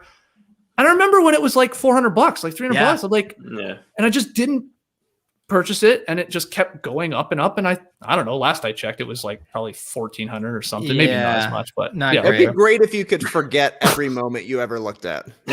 Or like the time that you actually looked at it. Well, there's not the Men in Black. You gotta get neuralized. There's not a moment that didn't go up from 30 weeks ago, right? Well, right. Exactly. So what do you think about the idea that you would have to make a purchase before joining a drop? So you would have to at least show you're going to, and of course people would still come in and buy the lowest, but at least you finally get a moment. You finally, right? I think it works better to join a premium drop. If you have to pay $20 to then join a $9 drop, I get why people wouldn't want to do that. But I do think showing some activity, a lot of people on Twitter were kind of offering that up. I was curious your guys' take on that. Go ahead, Trey. I think that's there's at least something there, something to. It's not dissimilar to what happened with the gift, right? Where if you had made a purchase before such and such a time, you wake up, you got your Jimmy Butler or whatever it's going to be. So yeah, maybe there's something there with finding the sweet spot between buying the cheapest moment and getting into the premium packs or whatever it's going to be. But that does seem like because you're almost getting a 2-for-1 at that point, right? You're getting the experience of being on the marketplace and finding something you like and something you want. And you're also getting the best part of it. Something in a week or two would have to do it, which could be cool as well, just to keep activity up on the marketplace. Has there been talk about, and not that it would even maybe matter all that much with the sheer number of people trying to get packs right now with the over 200,000, but like the idea of like, if you missed out on this one, you know, you didn't get this drop, your chances for the next one are better. Because either those people that already got one, the last backdrop are removed or something. Is that possible? Has there been talk about that or? It hasn't. Yeah, I haven't heard about that. It's interesting. I feel like some people just like, you know, the chance every time over kind of being limited, especially because I guess in theory you could join a shitty drop versus a much like if LaMelo was in some drop. But I think all things are probably up in the air. They're in play. I think what would Skeets, I like that idea. I think it would be, it's probably like a tech nightmare, but ultimately it would be percentage based. So even if you got a pack, your chances diminish, but you still have a chance. Whereas like it throttled it down, right? Where your chances go up, not to where it's like, okay, you're shut out for the next 3 drops because you got one, but it's like, okay, you get a 50% dock on your chances because you got one. That could be a fun thing. And you could, you know how you go in Discord and you can do your rank with some of the bots of being like, what's my rank? He's like, you could go on TopShot and be like, what are my pack odds? Right. Based at where my current level. That would be a fun game within a game. Yeah, sure. It's like it's a weird form of like rubber banding a little bit. Like you're down playing NBA Jam, but your chances of getting back in the game actually increase because the game was built that way. So just like helping your chances for the next pack. Yeah, I don't know. But yeah, like I don't know like the actual like technical requirements to do any of that. It's probably someone that does it is like, no, you can't do that, you dummy. Like, yeah, Alan loves our ideas. By the way, guys, we love Alan. Alan was on the show last night. be respectful of him. He's very willing to answer your questions. Don't be an asshole to him. He's giving you your time. He could be relaxing on his Friday evening and he's answering your questions about TopShot. So be nice to Alan. Do you see the chat has throughout the night been questioning me on my $1,300 LaMarcus Aldridge purchase from January 6th? I've missed this. What's going on here? So there, like, if you go through my activity, which apparently people are doing. Oh, they do it. Colin Sexton spoilers, we know. Back in the day, which is like January 6th is like, what, 6 weeks ago? Like trades were like a real thing. And if you knew people in the community, you would kind of do that. But it was just easiest to assure that you were going to pay. So people would just list moments way higher that would never really get bought. So I bought a Kyrie Hollow for like $1,600. I gifted my Luka first round, which is a $20,000 moment. It was $300 at the time. And so $1,600 total for a Kyrie Hollow. And you can see the activity is like, I get that back as a gift. But now on the blockchain and on that moment specifically, a LaMarcus Aldridge, which is probably trading for like $100, is set, like the high is like 1365. Oh, right. Which is funny. It's probably the top sale on that moment, unless someone bought his jersey number. I would have to check. Maybe until LaMarcus Aldridge joins. I was gonna say exactly. Yeah. Jack, what was the bet? I don't remember the details. You made a moment bet today on Twitter. I cashed that. I said I had faith in Alan. Alan seemed confident last night that the drop was going to happen. And I felt a good Friday vibe that everything was going to go swimmingly. So I put out a tweet. I was like, if anyone wants to bet, I feel like we're going to drop at noon. And everyone's like, postpone tomorrow, whatever. Some guy bet me his Giannis, which was about $200. I bet my Boban.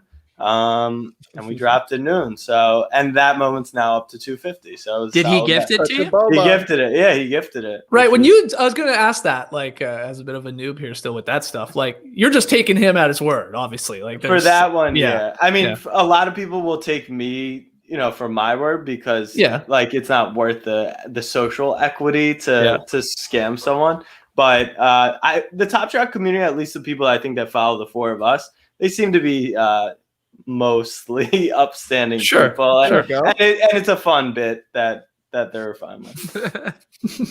Maybe you guys envision there was no risk, Alan. You have my back. That's right, Alan. The risk was in you delivering. I am surprised. I'll say, like, I honestly had no insider info. I was surprised that more people weren't like, not the influencer thing, but like that people had told me that it was going to go down, which shows we've got a really trustworthy community here. I could envision down the road a book off payoff bet on no dunks involving some high stake moments here. Oh, that's a good call. Yeah, pick 'em payoff because we bet on a game every night on our show. Whoever's in last place has to pay it off. We've done some crazy stuff in the past. We've had snakes involved, and people have had to run on a treadmill for the entire show. And Jay, one of my favorites back in the day, you had to do stand-up comedy. Oh, that was the worst. That was maybe the worst one. We had to do stand-up comedy about the NBA. Yes, at an open mic night. Yeah. They turned our mics off in the like small club we were at. It was in Toronto. Tass and I both actually had to do it because we tied that month, so we both had to pay it off. That one was brutal. People not a fan of our NBA comedy. I had a good Yao Ming joke. What if I feel like here's an idea, guys. Okay. We put on Club TopShot, No Dunks production, TopShot open mic night. We all do 5 minutes, maybe 2 minutes. That's like your thing. Why would I want to? You would kill it, man. Yeah, that's like you're living the bit right now. You're like the Andy Kaufman of TopShot. You would be up there just slaughtering. Okay, fine. I'll do a TopShot stand-up set. Yeah. It'd be really funny if I live streamed it like in my basement next to my water heater, and I just got my mic there and just completely bombing in front of like 200 people on the internet. It sounds like a great Friday evening. I thought you were gonna say, Pete, when you were talking about, like Jack was saying, the bet he had going with a guy. Like, we're gonna get to the point, right? Either with the fantasy element to TopShot, which I'm sure is happening. I know there's plans for that right down the line. that you're going to be like almost to put your like moments in like a hopper or whatever, and whatever then the bet is like that pays off, like, For sure. hey, does Colin Sexton go for 25 or more points tonight? An escrow account. Yeah. Yeah, exactly. And I'm like, I'm with Jack. I'm like, yeah, okay, I'll bet you a Kem Birch on that. And he's like, all right, let's go. I was joking when we go to Vegas, the blackjack dealer being like, hey, we don't accept Cole Anthony's here. Right, you know what I mean? right. But yeah, it'll go into there, and then whatever happens, the outcome, it's like, okay, then I'm rewarded or you're rewarded. Yeah. I like it. I love how we're cooking up initially we're cooking up ideas for the site and the user experience, and then we're like, how can we be more degen with TopShot? Oh yeah, for sure. It's like in the poker communities, right? It used to be heads up for rolls. We're going to play heads up for an entire stack, pink slips. Now it's you play for all your moments. Right. All your moments. Oh, wow. Yeah. Push them all in. Oh, I like it. Maybe a little one-on-one pickup game for some moments. That could be that's fun. a good idea. Yeah. Well, like who's doing this $100,000 Jack? You said you're doing this 100K knockout thing. Like, put some moments on the line. Let's get crazy. Well, I'm not putting moments on the line. I'm going to hopefully win and then dump it all into TopShot. You're definitely going to spend any of those winnings on digital art of some sort. Guaranteed. If I win that, first of all, I am going to give away probably 10 grand if I win. Ooh. Hang on. We're holding him to it here. Wow. I will do 10 that grand. because that's just what I do with my Snapback sports community, which is now migrated over here. But with the remaining 90K, I'm going to obviously dump it into NFTs. I'll have fucking Shawn Mendez, I'll have Ozil, I'll have Hashmask, I'll have Justin Bieber. Whatever the fuck we can get on here. There you go. Do you guys miss, because you guys you had your weekly pickup games. You guys would play in your rec games. Have you guys been missing that lately with Corona? God. Right? Yes. Totally. Yeah. This has got to be the longest I've gone not playing basketball. Just like it's been a year. It's been a year almost at this point. I don't know. Maybe someday we'll be able to get back out there. Then we can tokenize our highlight moments, Skeets. Oh, yeah. We do record each other every once in a while. Some of our fans will go back, watch every single moment. They'll be like, look, you can see Skeets. He dishes the ball to Trey here in the post. It's like getting a Skeets moment at a Trey cost. This is great. Yeah. It's like, actually, that wasn't Skeets. That was that's the mailman. I was gonna say Jody Meeks might be in our runs. That was soon. I don't know if he lives Jody down here in Skeets. Georgia. Yeah. Yeah, absolutely miss it, because I always tell people this. As much as I love our job, getting to watch basketball, read about basketball, listen to other people talk about basketball, then to talk about basketball, I love playing basketball more than all of that. And I hope I never lose that, but definitely miss the runs, the Wednesday night runs for sure. Eventually we'll get back out there. Do you guys these past, since coronavirus hit, Jack, to all of us have just been doing content online, but you guys have also doing stuff with the NBA, Trey doing your sideline reporting, all of that stuff. Do you miss that part of content creation, like being up close, interacting with the athletes, or do you get the same kind of buzz and high just from doing all the online content that coronavirus didn't really impact? Go ahead, Trey. Honestly, at this point, I miss everything, right? Like, I just miss being in the same office and recording together. Like, that would be amazing. The access we had with NBA TV was awesome, and we did some really fun stuff with that. But I don't know, it feels right up our alley to be making internet content, just like we started off doing. And I think it's going great, and it's a ton of fun. But right now, it's like, I don't know, I feel like I could stream with somebody for 3 hours every single night. Tell me about that's just what it is. It's like, hey, just hop on, talk to some people, get out there, talk about some stuff that's interesting, have a good time, and do it all again the next day. But someday, I can't wait to be back in the studios with the guys, showing off our top shots to each other, not just sending them. Look, okay, man, I know today's a special day.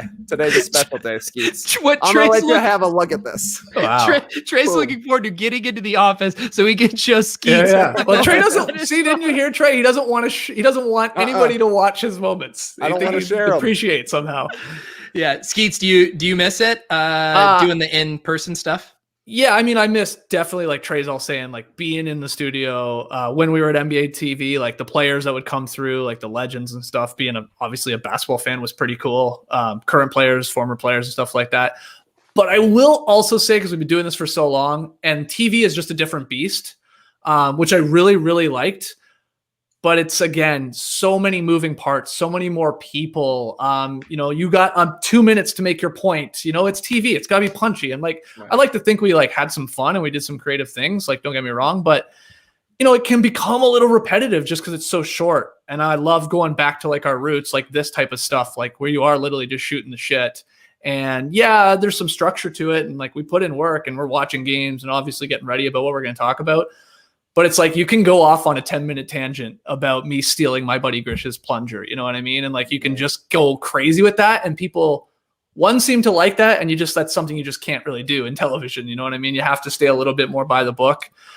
So I'm loving, again, going back to our roots a little bit, what we've been doing over the last year with The Athletic and stuff like that. And now with, of course, our No Dunks YouTube channel. So I'm enjoying it. It's refreshing for me. Mhm. Well, the thing is people come for initially the topic, whatever, basketball top shots, and they stay because of your rapport and your relationship, your and the chemistry, your inside jokes. personality. Yeah, 100%. And so 100%. if you're constrained on TV, you got to have a tight 22 minutes or whatever. Yep. That can't shine through as much because you got to give people the topic that they came to hear about. That's exactly the problem. And that was always an issue. And we were always struggling with that. And like, also there was 4 guys. So you're like, you want to get everybody enough time to like get their point across, and you still want to do silly things. Yeah, for sure. Whereas a podcast or a live stream, it's just so much easier to hang out and just like get a little more wild with it, to be honest, because that's what people sort of like, especially right now during a pandemic where people are not, hanging out with their friends in theory or family as much. Like this is people hanging out together, which is pretty cool. Yeah, I mean, even for me, I was doing these streams on Friday nights during the off season for these fantasy best ball drafts. And for me, and then this, we literally called it Club Top Shot, but it feels like going out to me. Right. Like this is the closest I have. I put on a nice shirt after wearing, good. t-shirts 99% of the time. Come on, have a few drinks, have fun with my friends online. It's like, it is as close as I can get to replicating that IRL experience. Yeah, for sure. No doubt. I And love every the night IRL. this one's gonna be quick. Don't worry. This will be a quick one. We're gonna talk for like an hour and a half, and then an hour and a half is 2.5 hours, and then it's 3.5 hours. Yeah, and it's just crazy. fun. You don't want to stop because you're like, okay, like what else is going on? I'm gonna look at a different screen. Yeah. Like I might as well have fun doing this. I can look at a screen and watch whatever I want any other time. Might as well have fun while we can. Man, that's the thing I've been wrestling with too, is this excitement of a new hobby where it is both so fun, but also legitimately detrimental to my health and other routines that I've established. Yes. No doubt. Yeah. It's the only thing I do. Like my brother obviously knows what I do for Snapback. And I quit my job 6 weeks ago because I really wanted to, like, obviously better myself, but start to create a ton of content. Working a day job, you just don't have that time and that luxury. And then TopShot probably hit within days of that. And it's just, he's like, what have you been doing all day? Because he knows like there's not a lot to do outside of content creation. And he doesn't see a ton of content creation on TikTok and Instagram and stuff. And I'm just like, it's TopShot. It's all TopShot. Like it's the only thing I do. It's insane. Yesterday, they were getting ready for the rare drop. And I was like, I don't know. I don't know if this is going down. I don't think I can sit here and be completely stressed if this is going to happen. I got to go out. I have to be away from the computer. I went out fishing just to be far away from the TopShot drop. Well, I mean, I'm still refreshing it. Like I still get I'm getting text alerts. Like, no doubt about it. I have Wi-Fi service there, but I was also, or cell service, but I was also like, I got to really put this one up to God here. I'm going to go out on a boat. I'm going to throw the vibes out to the satellites.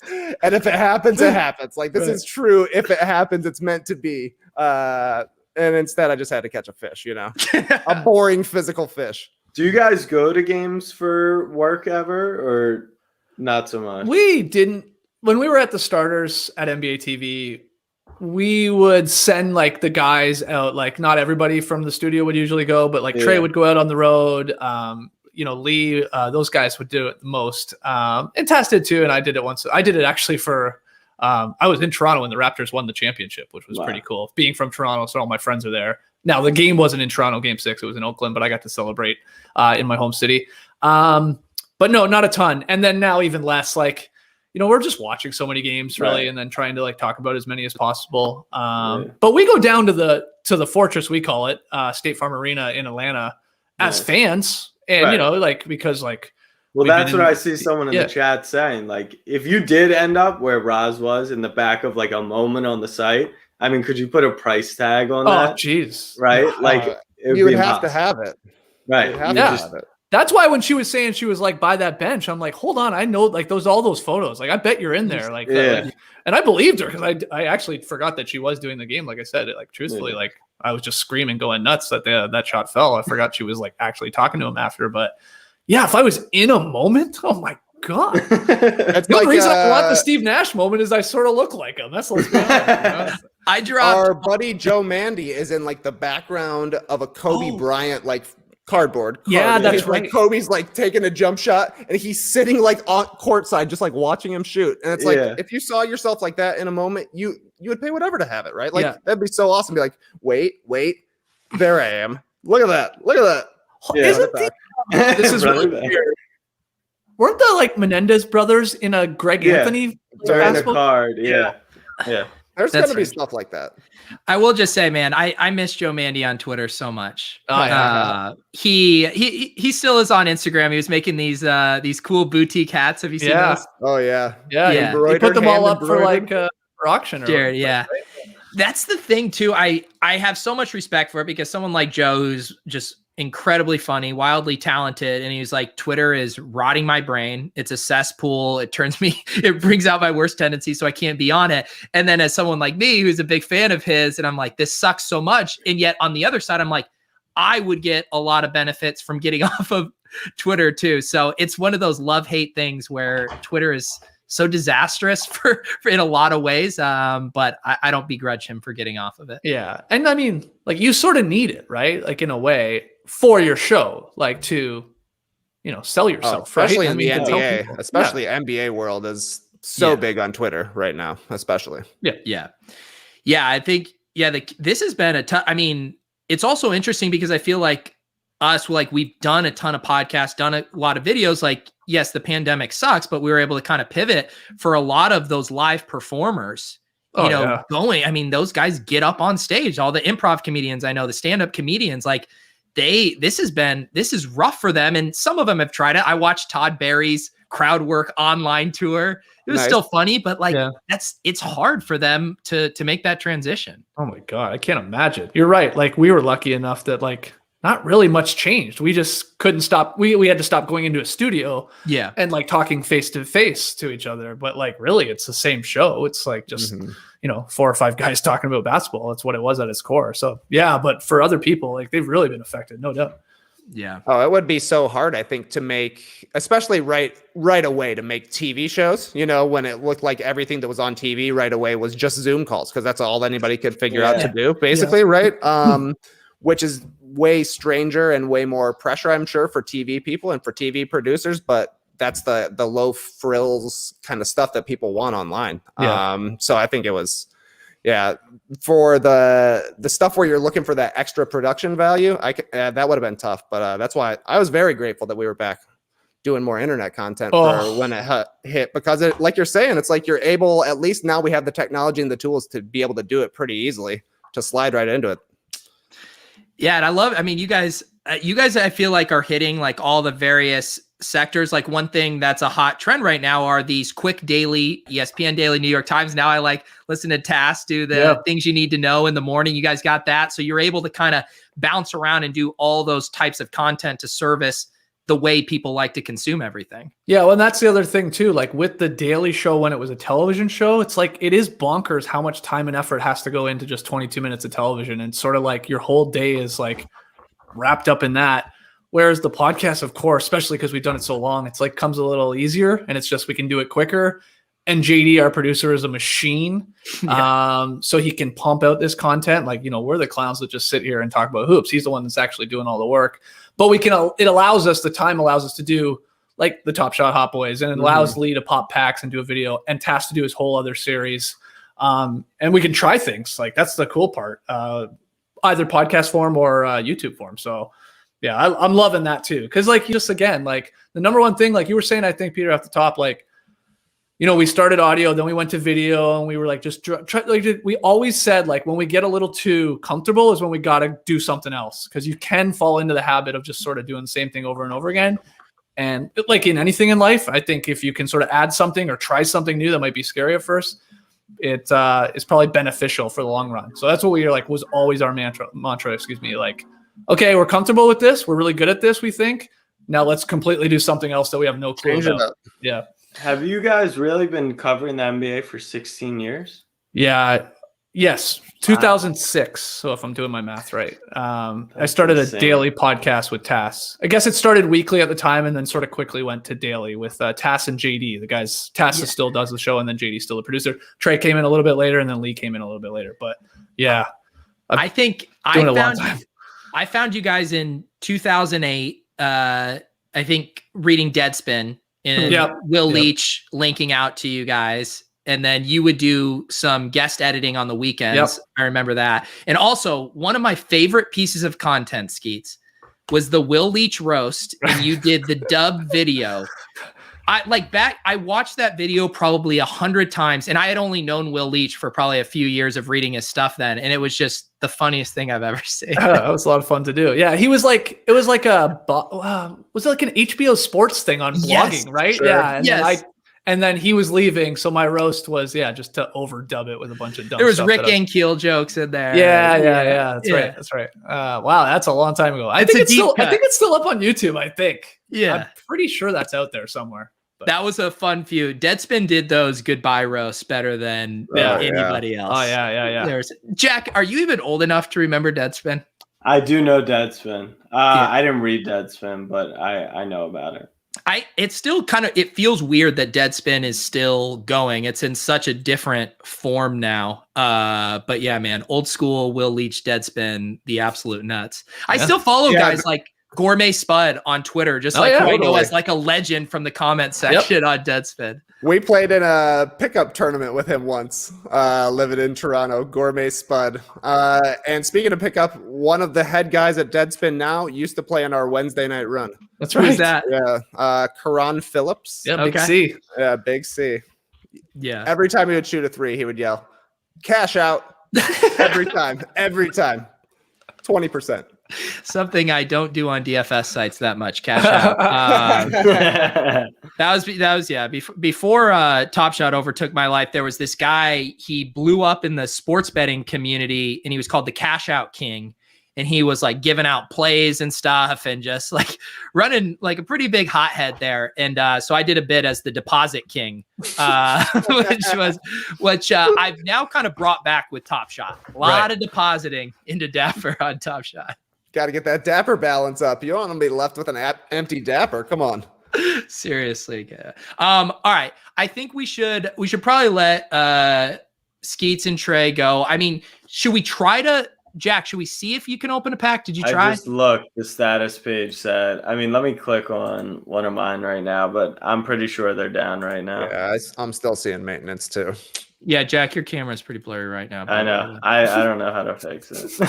I can't. All right, my man's been rubbing it. He's trying. He turned off his camera one time to try hard. Even the camera is rejecting your L. There you go. That's a little bit. There we go.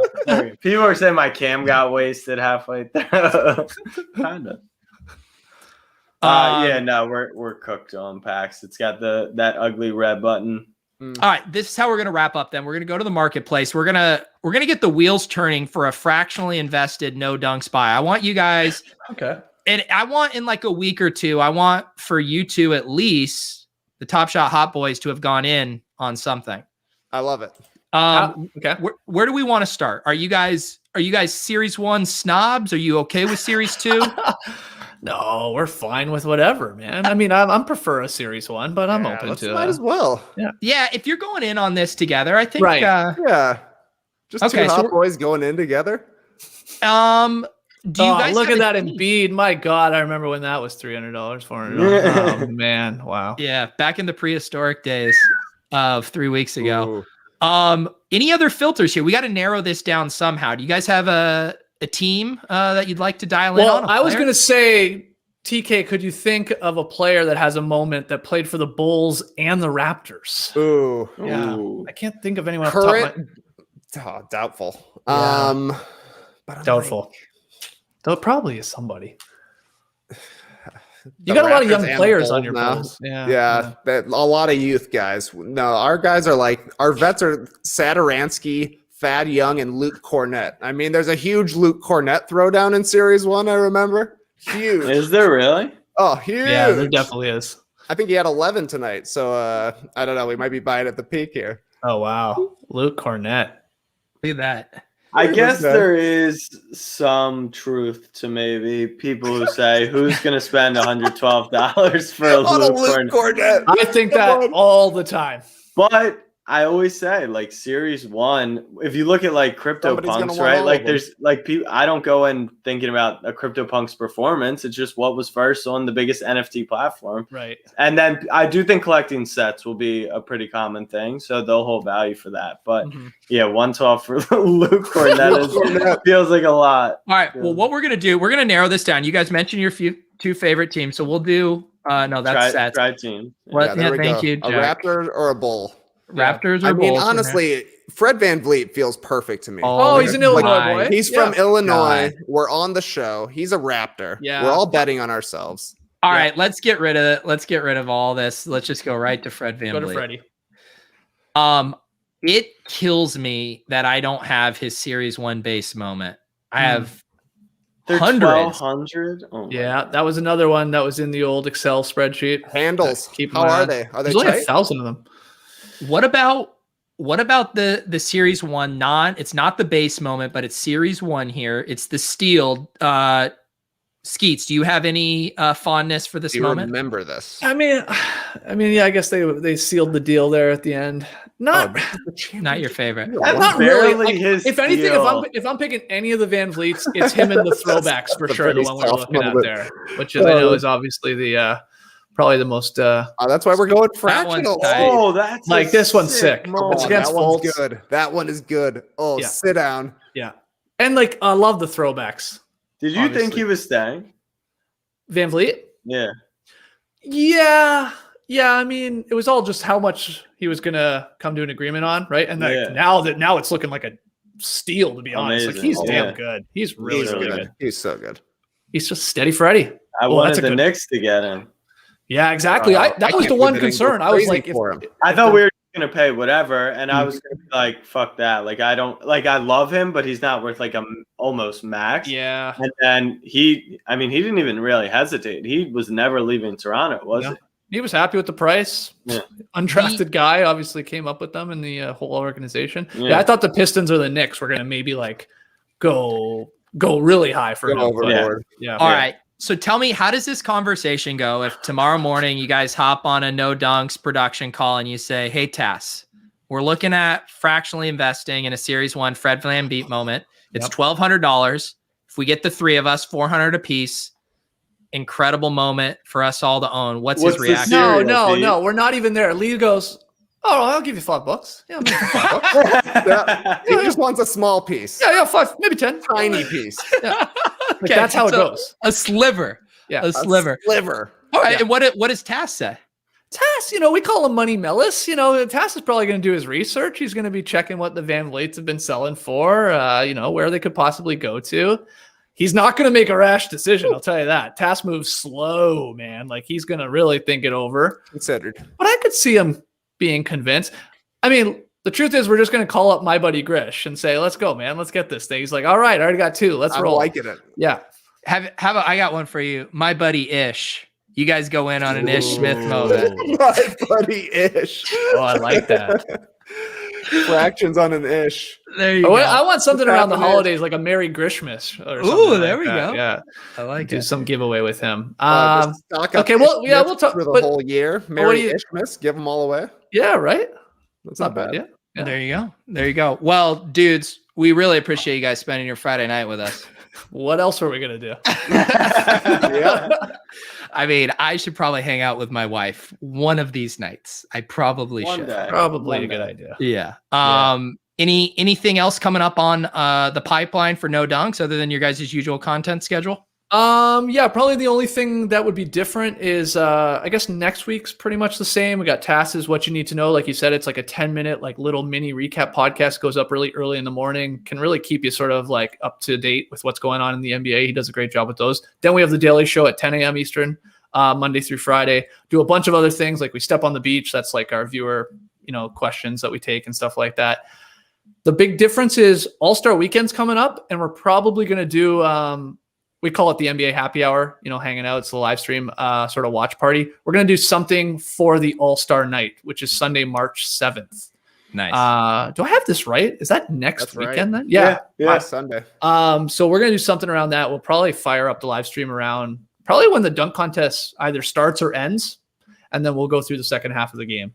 Nice. That's the plan. And then we'll be watching that Colin Sexton that you pulled, Peter, just skyrocket because he's going to win the thing. Pump it, Skeets. Pump He's it. going to shock the world. And then you'll be laughing. Yeah, but that's basically what we're doing. Check us out on No Dunks, our YouTube channel. You can follow Trey and I on Twitter at @JESkeets and @Trey Kerby. All right, this was uncalled for. Say my wife is banging the actual water heater guy. I know it's late, but come on, guys. I actually probably should be worried about stuff at this point. Trey, anything else you'd like to plug, man? You want to pump your bags? What do you got going, man? You're fishing? Pump my fish bags. I would like to pump my fish bags. I got to land a 5-pounder this year. No, literally, Skeets plugged my Twitter handle. What else do I got left, man? I got I'm a nothing. professional, man. I know. This guy's a killer. Well, hey, it has been a blast seeing you guys get sucked into the world of it's so Top good, Shot. man. It's so good. Your poor fans having to mute specific words so they can get non-Trey Kerby Top Shot content. Yeah, there is a Venn diagram, but it's not a complete circle at this point. Not yet. Not yet. Eventually. Jack, any final words to close us out here? The market's open on the weekend, baby. That's why we love Top Shot. You know what I'm saying? Jack loves posting his little gifts. He goes, "We're headed to the marketplace. He searches in the gifts, something fun." Somebody's running. All his 16-year-old fanboys run to the marketplace. Pete, the weekend stuff is I use the Pump It Up video, which I think should be the close of this, but it's a Pump It Up, so I'm not sure. Like, we need a closing. We have the intro, but we need like a true close. I know. I need to work on. We'll figure it out. You know what happened last time I played the indoor? Are you guys familiar with that song, the indoor Pump It Up song? No idea what you're talking about. It's like a music video. It's a popular song, but I played it and I got a notification immediately after from YouTube that they listed us in Iran, North Korea, and Cuba. Oh. It was like the communist countries weren't on board with this song, so I am a little worried because that's a key demographic for us guys. Sure, absolutely. I can see your concern. Yeah, Jack? I'll get something together on. Well, you got to do something like with the whole the club is shutting down. You know what I mean? Like it's a slow jam. Throw it on. The lights are coming on. You're figuring out who you're dancing with, looking a little different in the light. Like there's got to be something there. Your series 1 looks good at the club, and then it's a Luke Cornett. It's Luke Cornett. I don't know. Hey, everybody turn their lights off here. Lights are going off here for the club. I can't reach mine. Everyone, last call. Yeah, let's go. Closing time. Yep. I never thought I'd be singing on this show. Shout outs to Kerby, to Skeets, the No Dunks. Shout out to Ros for coming on earlier. Awesome. So fun. So many great stories. We got to get her back in the club, and we can't fully tease it, but yeah, you might be seeing some more of Club Top Shot tomorrow. We will keep you posted on that. We might go 3 days in a row, Jack. So but look, No Dunks, guys. We gotta reconvene for some more content. This was a ton of fun. Absolutely, we got to get you on the Top Shot Hot Boys. I would love it. I would absolutely love it. All right, guys. Everyone have a great Friday night. We will see you guys tomorrow.